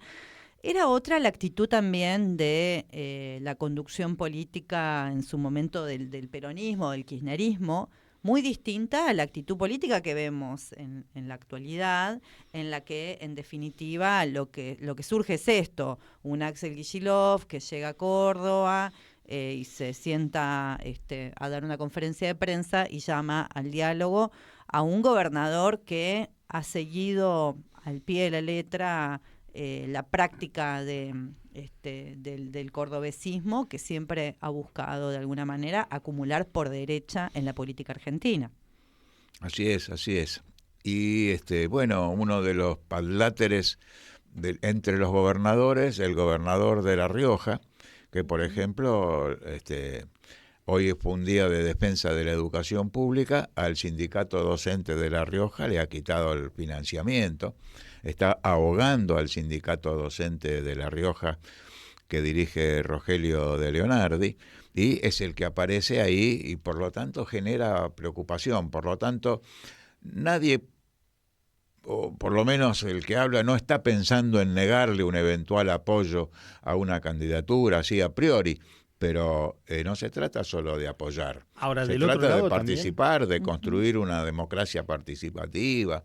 Perdón, pero del otro lado del kirchnerismo te miden el nivel de cristinismo en sangre de una manera escandalosa. Digo, se están matando para ver quién plantea Cristina Libre sí o no como primera condición. Que me parece que es una consigna que no entra, no prende. Pero esa aparte, consigna, digo, si vos vas a Libre. andar prepoteando a tus propios compañeros del Partido Justicialista porque no se pronuncian antes que nada sobre Cristina Libre cuando las personas no llegan al 8 del mes, digo, todo bien con Cristina, pero la verdad es que con Cristina Libre no pagás el chino. Cristina debe ser liberada porque ella es víctima del lawfare. Eso no cabe en duda, pero no es el centro de la política argentina. No es un principio de la ética política que debemos discutir. Digamos, una verdadera democracia no puede tener los presos y presas políticas que tiene la Argentina y que la viene sosteniendo aún en el gobierno de Alberto Fernández. De paso, saludamos a Julio De Vido, a quien le dieron la prisión domiciliaria. Sí. Está muy enfermo, se lo merece y es una figura muy importante que a veces se olvida a la hora de hablar de los presos políticos de la vos Argentina. Mencionás a Milagro Sala, que está detenida de 2016. Ahora, digo, esto también está empantanando el debate político. Y no aparece, vamos a ver la semana que viene, digo, hay que ver qué cambia esto, Jorge, la marcha, como decíamos al principio, esto puede cambiar algo en el escenario en el corto plazo, porque no es una marcha universitaria hoy, claramente es una marcha contra el gobierno. Una marcha popular contra el gobierno, digamos, no hay vuelta que darle.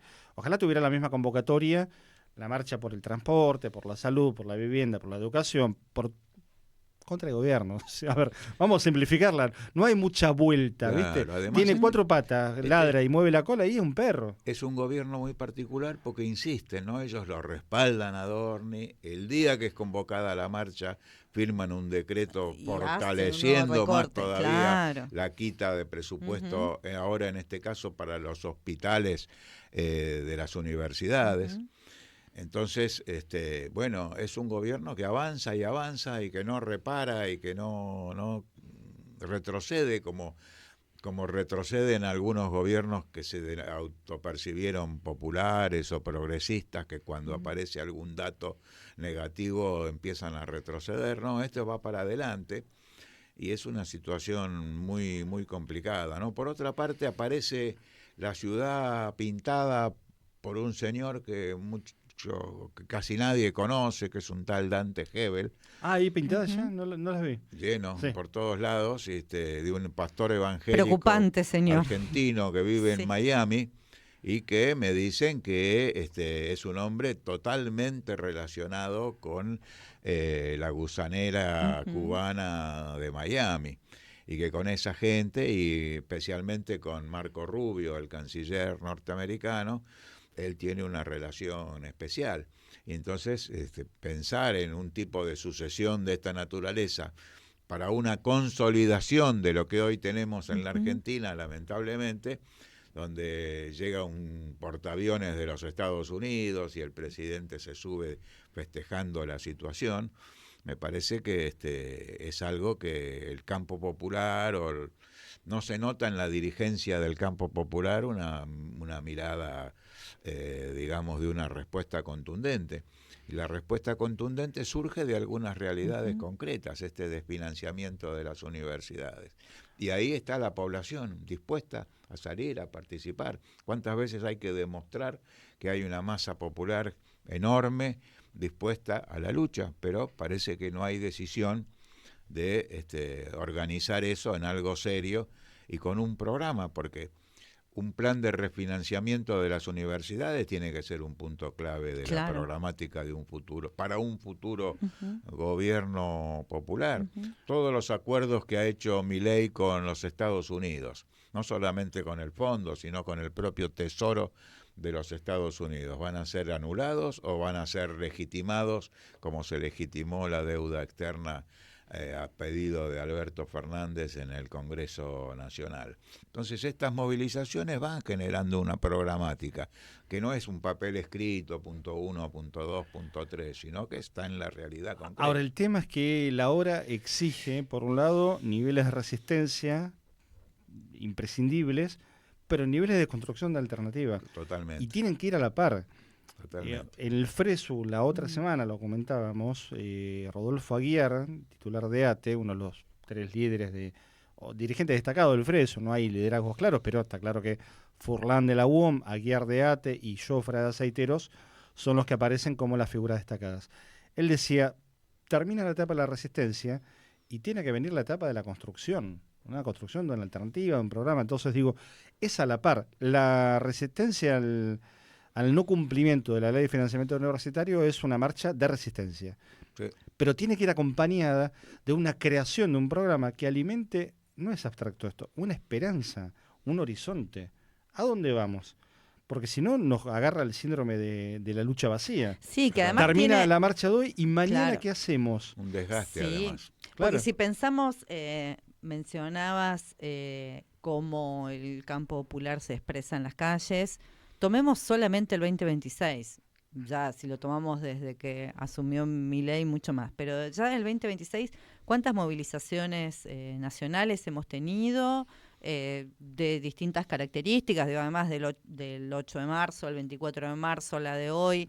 En febrero tuvimos una que fue la antifascista, hemos tenido... Las contra la reforma laboral. Contra la reforma laboral también tuvimos, ya hemos tenido cantidades de movilizaciones, miles y miles de personas en las calles, y que está muy bien y que siempre promovemos a que el pueblo se exprese en las calles, pero la necesidad de que esa expresión empiece a articularse en torno a 1, 2, 3, 4 ideas que vayan hacia adelante sobre una propuesta política. Lo que estoy intentando promover es que no esperemos que en las alturas 6 o 7 dirigentes elaboren necesariamente, ojalá lo hicieran, pero esos 6 o 7 puntos claves para unificar. Claro. Entonces, miremos un poquito a los costados, porque esa misma tarea no se adopta en un vecindario, en una facultad, en una empresa, y se va generando desde las demandas populares una programática de reclamos para un futuro gobierno popular, y después seguramente saldrá alguna fórmula, alguna figura que pueda llegar a sintetizar.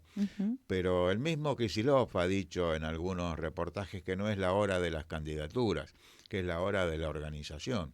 Sin embargo, ese dicho, que es absolutamente correcto, no se verifica en la cotidianeidad.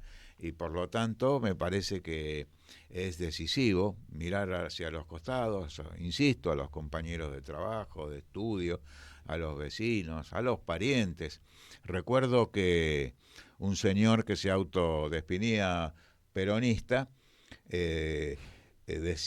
aceptaba autocríticamente que la esposa le decía no hablemos de política en el almuerzo o en la cena del domingo porque se pelea la familia.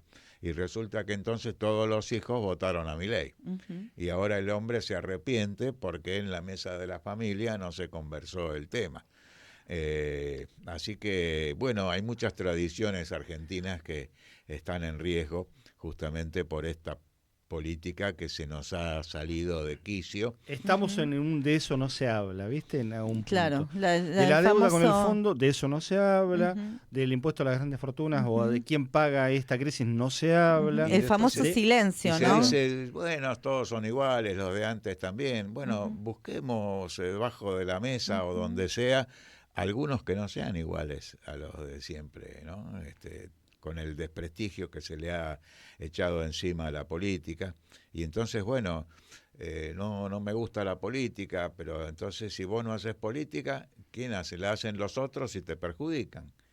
Entonces, bueno, hay que trabajar mucho incluso el tema de la participación y de los derechos democráticos para que la gente entienda que si no participa no va a haber soluciones. Lo dijiste hace un rato, no alcanza con un candidato o dos, por mejores que sean, que bajen una idea o una imagen, porque ni siquiera a veces bajan una imagen, es un candidato y la imagen nada más. Y si la militancia sigue mirando para arriba, va a terminar con tortícolis. Sí, claro. ¿Querés ver un video que tuvo lugar esta mañana en La Nación Más? No me acuerdo, Guille, el nombre que tiene, pero esa entrevista en La Nación Más o algo así, te vas a dar cuenta rápidamente. No, tenemos el de Galleguito Álvarez, nota con médica, exactamente, nota con médica. Me lo presentan perfecto porque esto ocurrió en La Nación Más. Periodista se llama Francisco Olivera, la periodista, no tengo el nombre, pido disculpas, siempre está bueno citar las fuentes y las personas que trabajan en los medios, entrevistan a una médica, docente universitaria además, a propósito de lo que se venía, ¿no? Que era la movilización universitaria. Miren, presten atención al diálogo que hay entre ellos, porque hay algo interesante en una pregunta del periodista, algo más interesante aún en la respuesta de la entrevistada, y nos da pie para, de alguna manera, en esto que decía Jorge, de ¿por dónde debatir? Bueno, a veces hay que escuchar también. Exacto. Que lavarse los oídos. Hay que escuchar. Mirá lo que decía esta médica en una entrevista con el canal de Nación Más. Soy médica y auxiliar docente de primera, acá en la facultad, en el departamento de microbiología. Malena, si se puede saber, ¿cuánto es tu ingreso más o menos? Mira, el cargo que te acabo de mencionar es de 250.000 pesos con 13 años de antigüedad en la docencia. Lo que te sí, pagan... trabajé toda la carrera. Claro, lo que te pagan es muy poco, está clarísimo. La pregunta es, como acá hay una restricción presupuestaria, ¿de dónde crees que, y una ley que se está incumpliendo, evidentemente, la ley de financiamiento universitario, ¿de dónde crees que habría que sacar la plata para pagar, para cumplir con esa ley? Yo creo que, primero que eso tiene que salir del presupuesto nacional como se hizo siempre. Malena. La universidad pública está al servicio de toda la población. No puede ser que nosotros tengamos que andar diciéndole al gobierno de dónde tiene que sacar el dinero. Nosotros venimos, laburamos, damos lo mejor de nosotros para formar profesionales y encima tenemos que nosotros explicarle al gobierno dónde tiene que al gobierno no. Te estoy preguntando no me yo porque... Te estoy preguntando yo porque es una discusión también válida, ¿no? De dónde sale la plata. Vos dijiste, bueno, impuestos, sí, por ejemplo, el régimen de Tierra del Fuego. Yo creo que primero lo válido es que se aplique la ley. Para hablar de validez tiene que aplicarse la ley. Sí. Malena, hablando de validez tiene que aplicarse la ley, así de sencillo. Sí. Y el presupuesto, a ver, ¿cómo se hizo para financiar a la universidad todos estos años y en gobiernos anteriores? No es que en general con emisión monetaria. Y porque ganamos millones, ¿no? Bueno, con emisión bastante. ¿Y pero eso por qué lo tenemos que explicar nosotros? Está perfecto. No, seguro. Yo soy una trabajadora de la universidad, ¿no? No estoy a cargo de la planificación de la economía de un país. Eso tiene que dar cuentas al gobierno. Que no tributan en Argentina, podrían empezar a tributar en Argentina, por ejemplo. ¿Cómo es eso? Que se le otorgue subsidios a gente que... Y lo que pasa pasa es que están afuera. genera millones ¿Dónde y van que a se la tributar? lleva toda fuera del país. Pero si están afuera no pueden tributar. ¿Y pero en por qué Argentina. tengo que explicarlo eso yo, Francisco? ¿Por qué tengo que dar esa explicación yo? No, estamos hablando a ver Eso de que dónde le respondan los políticos, por supuesto. el gobierno, A ver de Adorni que se ha dedicado a afanar desde que ingresó como funcionario y no puede dar explicaciones de sus Obvio, Adorni ingresos. también lo tiene que explicar. Por ejemplo, supuesto. yo le pediría explicaciones a él. Bueno, la verdad que es un diálogo brillante. No sé qué Sí. vieron ustedes, pero... Sí, la compañera estuvo fantástica y bueno, y cada una de las respuestas que daba es lo que uno quería ahí responderle al tipo que con una violencia y con una impunidad decía todo lo que realmente piensa. Él y el canal que Se han representa. mezclado los roles, ¿no? Porque ella dice, no lo tengo que explicar al gobierno, y él parecía que hablaba en nombre del gobierno, pero él es un Gran periodista. pregunta, ¿de dónde tiene que salir la plata? Y le ¿no? insistió con eso. Sí. Y después la chicanía diciendo emisión monetaria. Claro. A ver, hubo años donde no había tanta inflación en la Argentina, no es un problema en sí mismo, el problema de distribución. Y la emisión monetaria, nadie le prestaba atención. Y las universidades tenían el presupuesto, se peleaba, nunca alcanza, siempre es poco, pero lo de ahora es un desguace total. Claro, y es fantástico cómo termina haciendo lo que hace este gobierno, que es culpabilizar a los trabajadores. Claro. De que, bueno, fíjate vos de dónde sale el dinero, cómo se construyen las condiciones para pagarte el salario y si no te quedas sin trabajo o sin salario. Bueno, ¿de dónde sale? Nosotros tenemos alguna idea para acercarle a la médica y al periodista, en este caso, que son los que tenían deuda externa, que algún gobierno anterior prometió investigar. En principio haber que suspender el pago hasta ver si se paga o no. Claro. Suspender el pago es una potestad soberana, hoy que hablábamos de la soberanía. Impuesto a las grandes fortunas. Impuesto a las grandes fortunas, Claro. que los más ricos del mundo, algunos de ellos, que son inteligentes, dicen, che, es ilógico, inclusive en el marco del capitalismo, que paguemos tan pocos impuestos. Claro. Entonces, Por ahí La, tenés un la ejemplo. experiencia que hubo en pandemia, que fue ese proyecto que fue muy cortito, que Por lo única hizo vez. por única vez, Carlos Aporte Heller solidario con con Máximo Máximo, sí. Kirchner, ¿no? Y después Entre ellos lo elaboraron. la empresa de pagos de Garpelín, que es un señor... Sí. Garcarín, sí. Garpelín. Garpelín. Garpelín. Sí.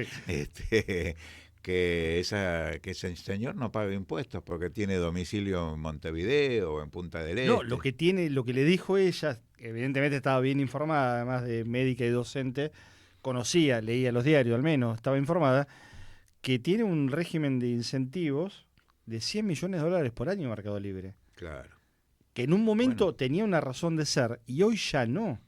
claro. Claro. Otra pregunta, ¿qué vamos a hacer con el famoso RIGI, el régimen especial de Claro. facilitación de inversiones? Ujú. Y eso, ¿cuántas empresas están llevando en pala o en carretilla la plata al exterior por el aliento para que haya inversiones? Porque de cada dólar que invierten se llevan 10. Así es. Entonces, ¿cuál es la Inversiones ganancia? que de ¿Y todos cuál modos es no la han llegado, política eh? de inversión extranjera? Inversiones que no han llegado, estábamos en Ujú. un nivel muy bajo de Muy inversión bajo, extranjera muy bajo. directa, Con prácticamente RIGI y todo. inexistente. Lo que hay son una avalancha de importaciones que tienen un efecto, lo sabemos. de Más algún- bien algunas inversiones que había anteriores se están yendo. Al contrario, se están yendo, exactamente. Y por otra parte, bueno, ¿de dónde sacar la plata? Y vos tenés ahí un esquema de reducción de impuestos a los más ricos que tiene que ver con el desgravamiento de bienes personales, la alícuota que la bajó este gobierno, y por ejemplo, que hoy es más barato comprarte un auto importado que un auto nacional. Sí. Porque, y un auto de lujo importado, o un yate, o un avión. O por Entonces, digo, ejemplo, ahí la está la plata. empresa Nissan, creo que Sí. de origen coreano, Ujú. del sur, se fue de la Argentina Sí. y dejó Claro. 800 en la calle. Y 800 familias sin el ingreso. Y empresas que cuando toman decisiones de este tipo, que son decisiones globales, no las recuperás rápidamente. No es que cambie el gobierno y vuelve una empresa automotriz. No, claro. Ha tenido la Argentina experiencias que llevó un par de décadas recuperar las automotrices que se habían ido al final de la dictadura y hasta ya pasados los 90 no volvieron a producir en la Argentina. Así es. Y cuando vinieron a producir porque tuvieron un incentivo a mediano plazo con un mercado interno, con una red de proveedores, caso Toyota, por ejemplo, que vino a invertir, y los de Toyota no son ni peronistas, ni comunistas, ni son japoneses, y les gusta la Son guita y ganan guita. toyotistas. ¿eh? Son toyotistas. Son toyotistas, claro. Justamente, que es una Y modalidad el de toyotismo, producción. claro, y vinieron a invertir en la Argentina con una proyección porque había un país que le daba la garantía de Claro. generar, por ejemplo, un modelo global que exporta a la Argentina desde su planta acá en Zárate, que es la Hilux. Bueno, Eso hoy no está pasando, al contrario, se están yendo. Así que fuentes de financiamiento para el colega de La Nación Más, Francisco Olivera, hay. Bueno, él tiene que respetar la línea editorial de la empresa Sí. Cuyo dueño es Mauricio Macri, ¿no? Pero no le Sí. piden tanto. A mí lo que me gustaría es que quede más claro todavía. Yo creo que lo hace con gusto. Sí, me gustaría De que este quede más lado, claro cuál debo es decir. el límite entre ser vocero del gobierno y periodista de un canal. Claro. A mí me da la impresión que en algunos casos es un límite un poco difuso. Y sí. Seguimos La militan. La militan y le están poniendo garra. Otro tema es el tema medicamentos. Por ejemplo, Sí. a todo aquel que no tiene PAMI o que no tiene obra social o que no tiene descuento sindical o algún rebusque, se le cerró el doctor Ahorro. Se fue el doctor Ahorro, que estuvo cerrando sucursales y ahora cerró absolutamente todas. ¿Es de origen mexicano? Es puede de ser? origen mexicano. sí. En México se llama doctor Simi, que son remedios similares, o sea, los Claro. llamados genéricos, Claro. pero se Claro. acabó. Y ahora un medicamento que en el doctor Ahorro costaba 15.000, 20.000 pesos, está en 48, 50.000 pesos en cualquier farmacia donde tenés que ir a comprar. Así que ya no se va a poder siquiera utilizar los medicamentos. La gente decide comer o tomar los remedios y es la muerte. Y es la Es la muerte. muerte. Sí, sí. ¿Cómo vienen de indignación en sangre? ¿Cómo está su nivel de indignación en sangre? Bueno, hoy estamos como Parece que con elevado, ¿no? la Elevado, fuerza. bueno. Hoy estamos con la fuerza que estuvimos ahí peleando la. Fuerza que nos permite tolerar lo que vamos a ver ahora, A por ver. ejemplo. Bueno, sí. O puede si ser. tenés el nivel... Como una especie de vacuna. Una especie de vacuna, sí. El indignómetro muy alto, bueno, Igual prepárate. seguimos indignados, pero con. Prepárate con porque lo que potencia. viene te enerva un poquito la sangre. Igual les anticipo. Lo que viene ahora es dramático. Pero después es peor, porque vamos a escucharlo un poquito a Dorni, si no les parece mal. Pero en principio, como estamos con el plano hoy de la información en torno a la movilización universitaria, la cuarta marcha federal, en las últimas horas, decíamos con Solana en la apertura, Jorge, hubo una especie de provocación en cadena del gobierno, con declaraciones con hechos concretos de recortes y con un posteo en las redes sociales de el funcionario más inexplicable que tiene este gobierno, que es el subsecretario de Políticas Universitarias, porque es un gobierno que no tiene política universitaria, cuya única acción es la destrucción. Exacto. No se le conoce una sola iniciativa. Entonces, un señor que cobra un sueldo para destruir. Porque si vos me decís, tuviera un plan, lo decíamos no más temprano, bueno, propuso un sistema de vouchers en donde las personas que nacieron un sábado del mes de octubre tienen un 30% de descuento. Bueno, es un plan de mierda, pero es un plan. Bueno, no propuso nada este gobierno. Lo único que propone y que ejecuta, con la resistencia que esto está ocasionando, es un plan de destrucción. Fíjate que si se destruye el sistema universitario, el sistema científico-tecnológico, y con el industricidio que se está produciendo en la Argentina, estamos quedando reducidos a un país agroexportador. Claro. Estamos en vías de subdesarrollo, no en vías de desarrollo, sino en vías de subdesarrollo. Aquí había un desarrollo mediano de la industria, había un sistema científico-tecnológico, hubo un ministerio de ciencia y técnica, y todo eso se está destruyendo. Y, nos Y están agroexportador de monocultivo, porque ni siquiera nos dan la posibilidad de rotación. Soja pura que nos destruye nuestra tierra. Es decir, que en perspectiva de tiempo tampoco vamos a contar con esos campos. No, y con un agravante, que en muy pocos años Europa no nos compra más soja. Claro. Así de dramático. Estamos en 2026, en menos de 10 años Europa no compra más soja argentina. Ahora hay un hecho paradojal, ¿no? Por la Porque trazabilidad y por lo transgénico. abren las importaciones a todo lo que da. El país no tiene aduanas prácticamente, ya todo puede ingresar. Pero dada la crisis de los Estados Unidos y de la Unión Europea, lo que entra es producto chino. Es cuando el gobierno hace profesión de fe de un anticomunismo visceral. Y entonces la situación internacional lleva a que cada vez más, ahora por ejemplo, la renovación del sistema ferroviario se le ha otorgado a una empresa, no sé si me voy a equivocar con las siglas, CRRC, que resulta ser una empresa china que fue la única que se presentó a la licitación para la renovación del sistema ferroviario. Entonces el comunismo nos invade por la vía del comercio y por la vía de las relaciones económicas internacionales, cuando el gobierno hace profesión de fe de un anticomunismo total. Son algunas de las contradicciones. Ahora, qué importante sería tener una política de relacionamiento con la República Popular China, integrarse a los BRICS. Creo que una de las primeras cosas que tiene que hacer un próximo gobierno, si es verdaderamente popular y soberanista, integrarse en los BRICS y aprovechar, no para el negocio de algunos, las conversaciones con China, porque los que tienen la relación comercial con China son los del PRO. Claro. Uno se pregunta, ¿por qué este gobierno no hizo lo que hizo el gobierno ecuatoriano de romper relaciones con Cuba? Que es lo que propone Marco Rubio en todos lados. Porque hay intereses de sectores del PRO, porque acá el primer representante comercial de China para toda América Latina, ¿saben quién fue? Franco Macri. Claro, Franco Macri. Y entonces ahí la familia tiene unas relaciones que hacen que... Relaciones comerciales, históricas, claro. Entonces esa que ganancia... tienen sus propias empresas. Esa ganancia va a ser distribuida para beneficio de todo el pueblo o simplemente para engrosar las arcas de la empresa familiar. Me parece que en eso no es que los chinos le venden a todo el mundo que pueden, defienden los intereses de su país, pero acá la cosa se torna absolutamente incontrolable. Y con funcionarios como este que vamos a escuchar ahora, la cosa está más que difícil, ¿no? De pensar que vaya en esa línea, porque miren el razonamiento, la argumentación y la cantidad de falacias que tira este señor llamado Alejandro Álvarez para fundamentar y para defender el ajuste brutal que está haciendo este gobierno contra el sistema universitario. Dicen que el gobierno desfinancia las universidades. Tomemos como ejemplo la UNA. ¿Ustedes sabían que cada egresado de la Universidad Nacional de las Artes significa una erogación para todos los argentinos de alrededor de 400 millones de pesos? Mientras que el promedio nacional de costo por graduado de todas las universidades es de 57 millones de pesos.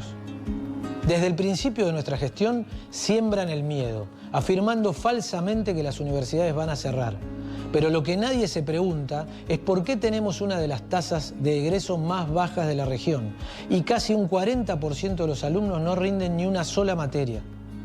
La UBA alega que el gobierno no transfirió los fondos para el funcionamiento de los hospitales escuela, cuando sí se realizaron todas las transferencias correspondientes. El interrogante es por qué la UBA quiere quedarse con el 95% del refuerzo para los hospitales universitarios, dejando solo el 5% para que funcionen los hospitales universitarios de todo el país el resto del año. Argumentan que el dinero no alcanza. Sin embargo, el gobierno habilitó a las universidades a cobrar a los estudiantes extranjeros y decidieron no hacerlo. Hoy, cerca del 40% de los estudiantes de medicina de la Universidad de Buenos Aires son extranjeros y el 51% de los estudiantes de medicina de la Universidad de La Plata también lo son. Aún teniendo la posibilidad de cobrarles, las autoridades de las universidades deciden no hacerlo por cuestiones ideológicas. La Universidad de Buenos Aires alega transparencia, sin embargo, interpuso una medida judicial para no dejarse auditar por la Sindicatura General de la Nación, que es el órgano del Poder Ejecutivo que corresponde que realice ese control. Y al día de hoy adeuda el 50% de las rendiciones de gastos de salud de 2024 y 2025. A partir de nuestra gestión, todos estos fondos deben ser rendidos de manera obligatoria. Siguiendo esta lógica, en las próximas semanas lanzaremos un micrositio con todos los datos del sistema universitario y de este modo los argentinos podrán estar al tanto de las estadísticas reales y tener acceso a la información de manera fácil y clara. El Ministerio de Capital Humano reafirma su compromiso con la transparencia, el gasto inteligente y la eficacia en la gestión. Un pequeño Milei. Sí. Un pequeño Milei, decías. Sí, claro. O sea que mirábamos con Jorge Solana. Repulsivo. Sí, repulsivo, pero la cantidad de datos que daba, que nos mordíamos la lengua para refutar por lo inverosímiles, por lo falsos, por lo mentirosos que son. Sí, falaz. Falaces. Digo, parto por algo y les paso, porque todos vimos cosas para refutar, pero el tema de los extranjeros no es por cuestiones ideológicas, las autoridades deciden, hay una Constitución Nacional, no es ideología. Y por otra parte, andá a una universidad con un DNI extranjero y no te anotás. Tenés que tener un DNI argentino para estudiar. Y de la Constitución ni más ni menos que el preámbulo, el famoso preámbulo, claro, que dice para todos los habitantes que quieran habitar el suelo argentino. Para todas las personas que quieran habitar el suelo argentino. Entonces digo, hay un nivel de obstinación, de ceguera, de incultura además, preocupante, típico de los fascismos tecnocráticos que detestan lo popular y que tienen en la cabeza esto que decía Jorge hace un rato, un país agroexportador donde ni el sistema científico tecnológico, ni la universidad, ni la investigación, ni la educación siquiera como concepto general sirven, porque ¿para qué querés formar? Y un datito, dice el 40% no cursan una sola materia. Bueno, es un dato, es absolutamente incomprobable, no es cierto. Y por otra parte, pues, si son alumnos, pues están anotados, van a cursar, aunque sea una materia. Y por otra parte, los que dejan, preguntate por qué están dejando. Claro. ¿Pueden viajar cuando vos tenés las becas Belgrano congeladas hace más de 2 años? Cuando tenés el Progresar que pende un hilo y está congelado en 35.000 pesos. Tienen que, la mayoría de los jóvenes que hoy ingresan a las universidades tienen que colaborar económicamente con la familia o a veces sostenerse económicamente porque sus familias no lo pueden sostener y tienen las multitareas, multitrabajos, la mayoría de estos Rappi y todas estas formas nuevas de trabajo que son sumamente explotadoras. Hay una reivindicación histórica que tenía que ver con poder tener distintas jornadas de horarios, de franjas de horarios para poder cursar las materias para aquellos alumnos y alumnas que eran trabajadores, y hoy ni siquiera eso te puede garantizar continuar con el estudio y al mismo tiempo trabajar, porque estas modalidades de trabajo tampoco tienen horario. Entonces eso exige que lamentablemente tengan que rescindir muchas veces de poder mantener la regularidad. Hay que aclararle a este señor, que no sé si pasó por la universidad pública, que la regularidad... Dice uno que es tiene el Ministerio de Capital Humano. Sí. Ni siquiera Ministerio de Educación tenemos.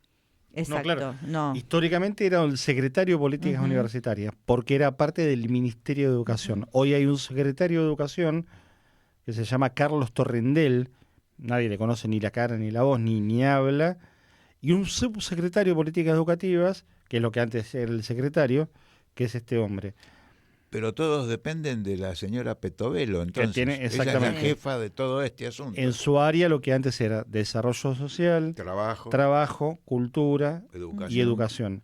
A último momento le dejaron salud fuera de su órbita y quedó en manos del señor Lugones, el papá del socio de Santiago Caputo, dueño de la clínica la que está en la avenida Córdoba, el Sanatorio Güemes, y el lobista de los laboratorios. Claro.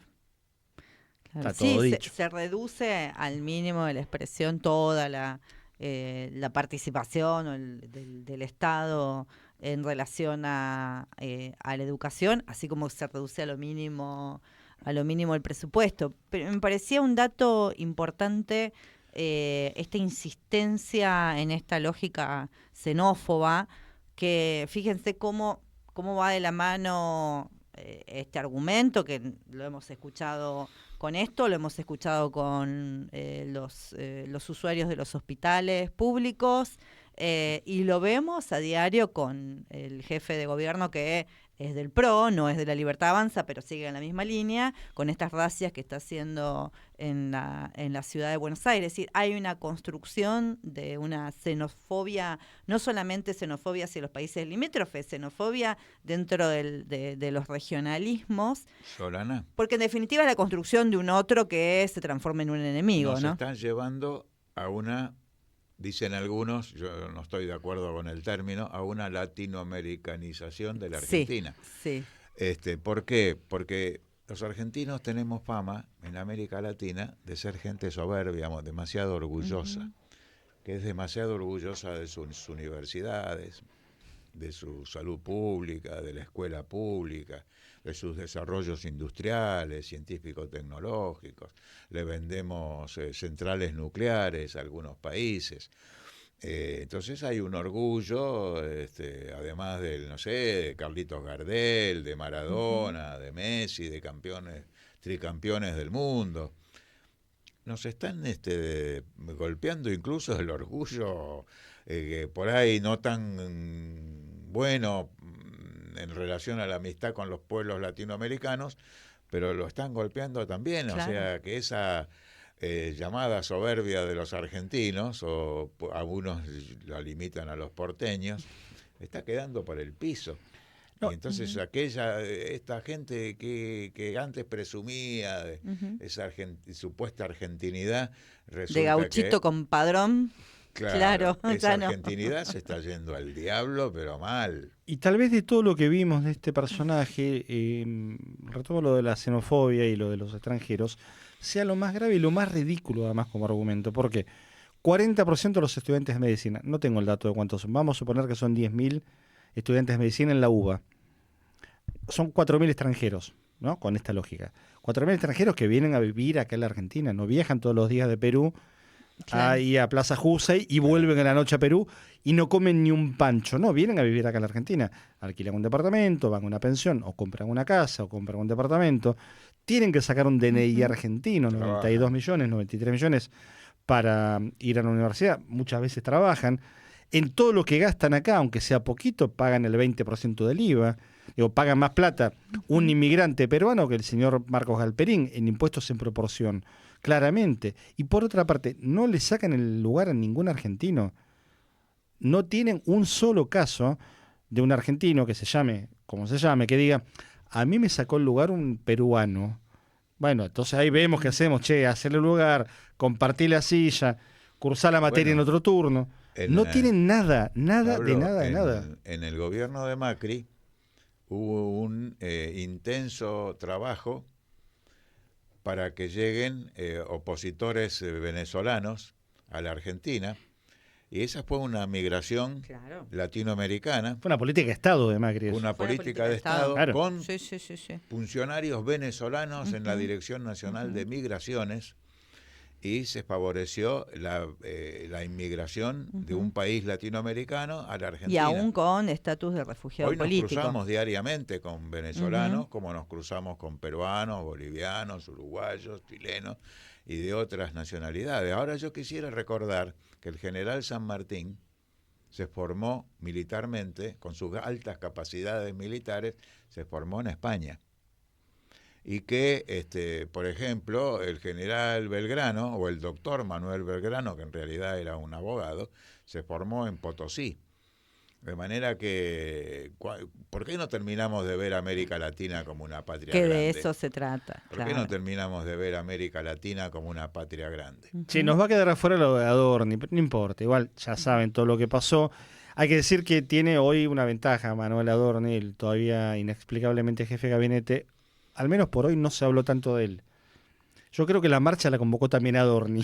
A propósito. Igual en la marcha hablaron de él, ¿eh? Sí, más vale. Obvio. ¿Y Adorni qué habló? Porque estaba en silencio. No, bueno, no, porque habló... No. Ponemos el segundo video. Escucha, vamos a ver el Adorni 2 con Fantino.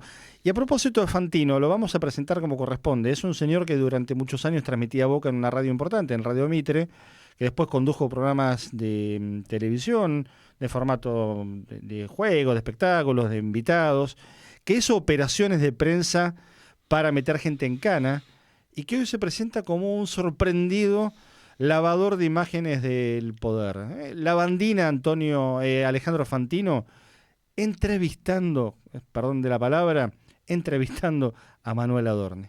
A ver, claro, no es que vos sabés la realidad. No es que supongo que, bueno, si o sea, vos estás recontra tranquilo y estás seguro. Pero claro. Exactamente. No, claro. Se te nota incluso en la mirada, en el talante. Estás Por eso tranquilo. Voy a hablar. Cuando llegue el momento voy a hablar. Es un gesto tuyo para decirle al presidente esto de que cuando todo termine voy a hablar, quiero cerrar esto y quiero seguir con otras cosas, pero voy a hablar, o sea que no te quedás con, no es que doy vuelta a la página. No. No en tono vengativo que vas a hablar, ¿no? O sí, no sé, te lo pregunto, es un tema tuyo. No soy una persona vengativa, pero soy una persona que intento ser justa. ¿Y vas a actuar en consecuencia también jurídicamente Sí, con, claro, con algunos que te hayan Sí, por supuesto. ofendido? Sí, sí. Otra cosa muy distinta es que vos hayas o mentido sobre mí, o que me hayas injuriado, o que te hayas metido en mi intimidad. No todo es vida pública. Hay vida pública y vida privada. Tiene que ver con lo de ayer de Bullrich, ¿no? Sí. ¿Qué vas a hacer con tu declaración jurada? Y te pregunto, ¿te spoileó? ¿Cómo tomas eso? Porque Sí, hoy también hay no. muchos preguntando, che, debe estar recaliente con Bullrich. ¿Qué onda? ¿Cómo tomaste este pedido de Bullrich y qué vas a hacer con tu declaración jurada? No, Pato es una fenómena. No. El spoileo es porque todo el mundo sabía que yo la iba a presentar antes del vencimiento. Sí. Porque el vencimiento. La declaración jurada la tiene que presentar ahora el 31 de julio, eso dijo el gobierno. Manuel Adorni explicaba ahí, balbuceaba que se suele prorrogar. Mentira, no se suele prorrogar. Él la tiene que tener hecha. Una declaración jurada, una persona la hace en 3 horas, con un contador en 2 horas, y si no tenés mucha experiencia, pedís ayuda, de hoy a mañana la terminaste. Tenés que anotar tus Plata propiedades. para pagarle al contador parece que tiene. Claro, tenés que anotar las propiedades que tenés, si son tuyas o compartidas. Los autos, las la cuentas plata en bancarias. efectivo, la plata en las cuentas bancarias, no mucho más. Es una planilla, es una hoja nada más, no es complicado. No estamos hablando de Paolo Roca o de Alperín, estamos hablando de un pibe que tiene $1 millón, mal habidos, afanados. O sea, la verdad que no es muy difícil.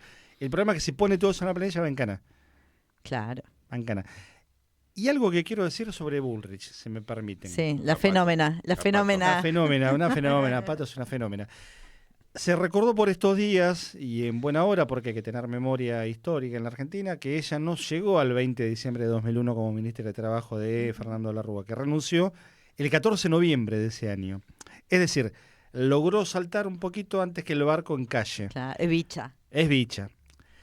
Entonces, de alguna manera, si de la Rúa, que en paz descanse, o que en infierno descanse, como quieran verlo, se levanta hoy y dice, Bullrich me traicionó porque no me acompañó hasta el final y me empujó al abismo, hay que darle la razón al hombre de la docta, porque ese es tuyo, ¿eh? Sí, es de Córdoba, mío, hay que hacerse cargo. Hay que darle un poco de razón al tipo, ¿no? Porque Bullrich te empuja al abismo. Y acá me voy a poner, y esto no se dijo, en un terreno delicadísimo.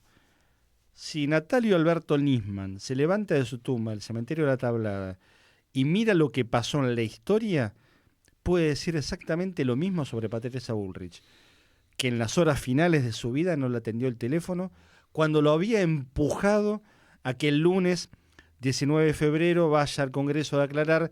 Ella y Laura Alonso iban a ser las anfitrionas, en donde Nisman no llegó nunca. Eran dos fenómenas. Sí, una fenómena. Las fenómenas es una amiga para recordar el Día del Amigo. Te acompañan y te empujan hasta el abismo, como a De la Rúa, te empujan hasta la muerte, como a Nisman, y te empujan hasta la declaración jurada, como a Adorni. Sí, yo creo que Adorni me parece que se arrugó un poquito. No sé si ustedes vieron lo mismo, pero cuando dijo la fenómena... ¿Sabés qué habrá repasado Adorni Se en arrugó. su fuero íntimo en esas horas? ¿Quién será Milagro Marcino? Pero la Bullrich es la misma. La de la Rúa, la de Nisman y la de Adorni. Que el viernes, después de haberlo empujado a Adorni, que igual se lo tiene merecido, ¿no?, a que presente la declaración jurada como mínimo, salió a hacer campaña, porque ella ya está pensando en el día después. ¿Hablamos de Bullrich la semana que viene? Total, sí. Estamos jugados ya. Jorge Kreines, gracias. Buenas noches. Muy Del buenas Mossad, noches. saludos. Y de la CIA, saludos también. Solana López, hasta el martes que viene. Hasta el martes que viene. Muchachos. Mi nombre es Pablo Mercau y del otro lado nos pusieron al aire y los despido con un gran abrazo. Pablo Fernández y Guillermo Guerra. Esto fue Informe de Pájaros, que vuelve el martes que viene aquí a Radio Con Aguante a las 20 hasta las 22. Chau. Radio Con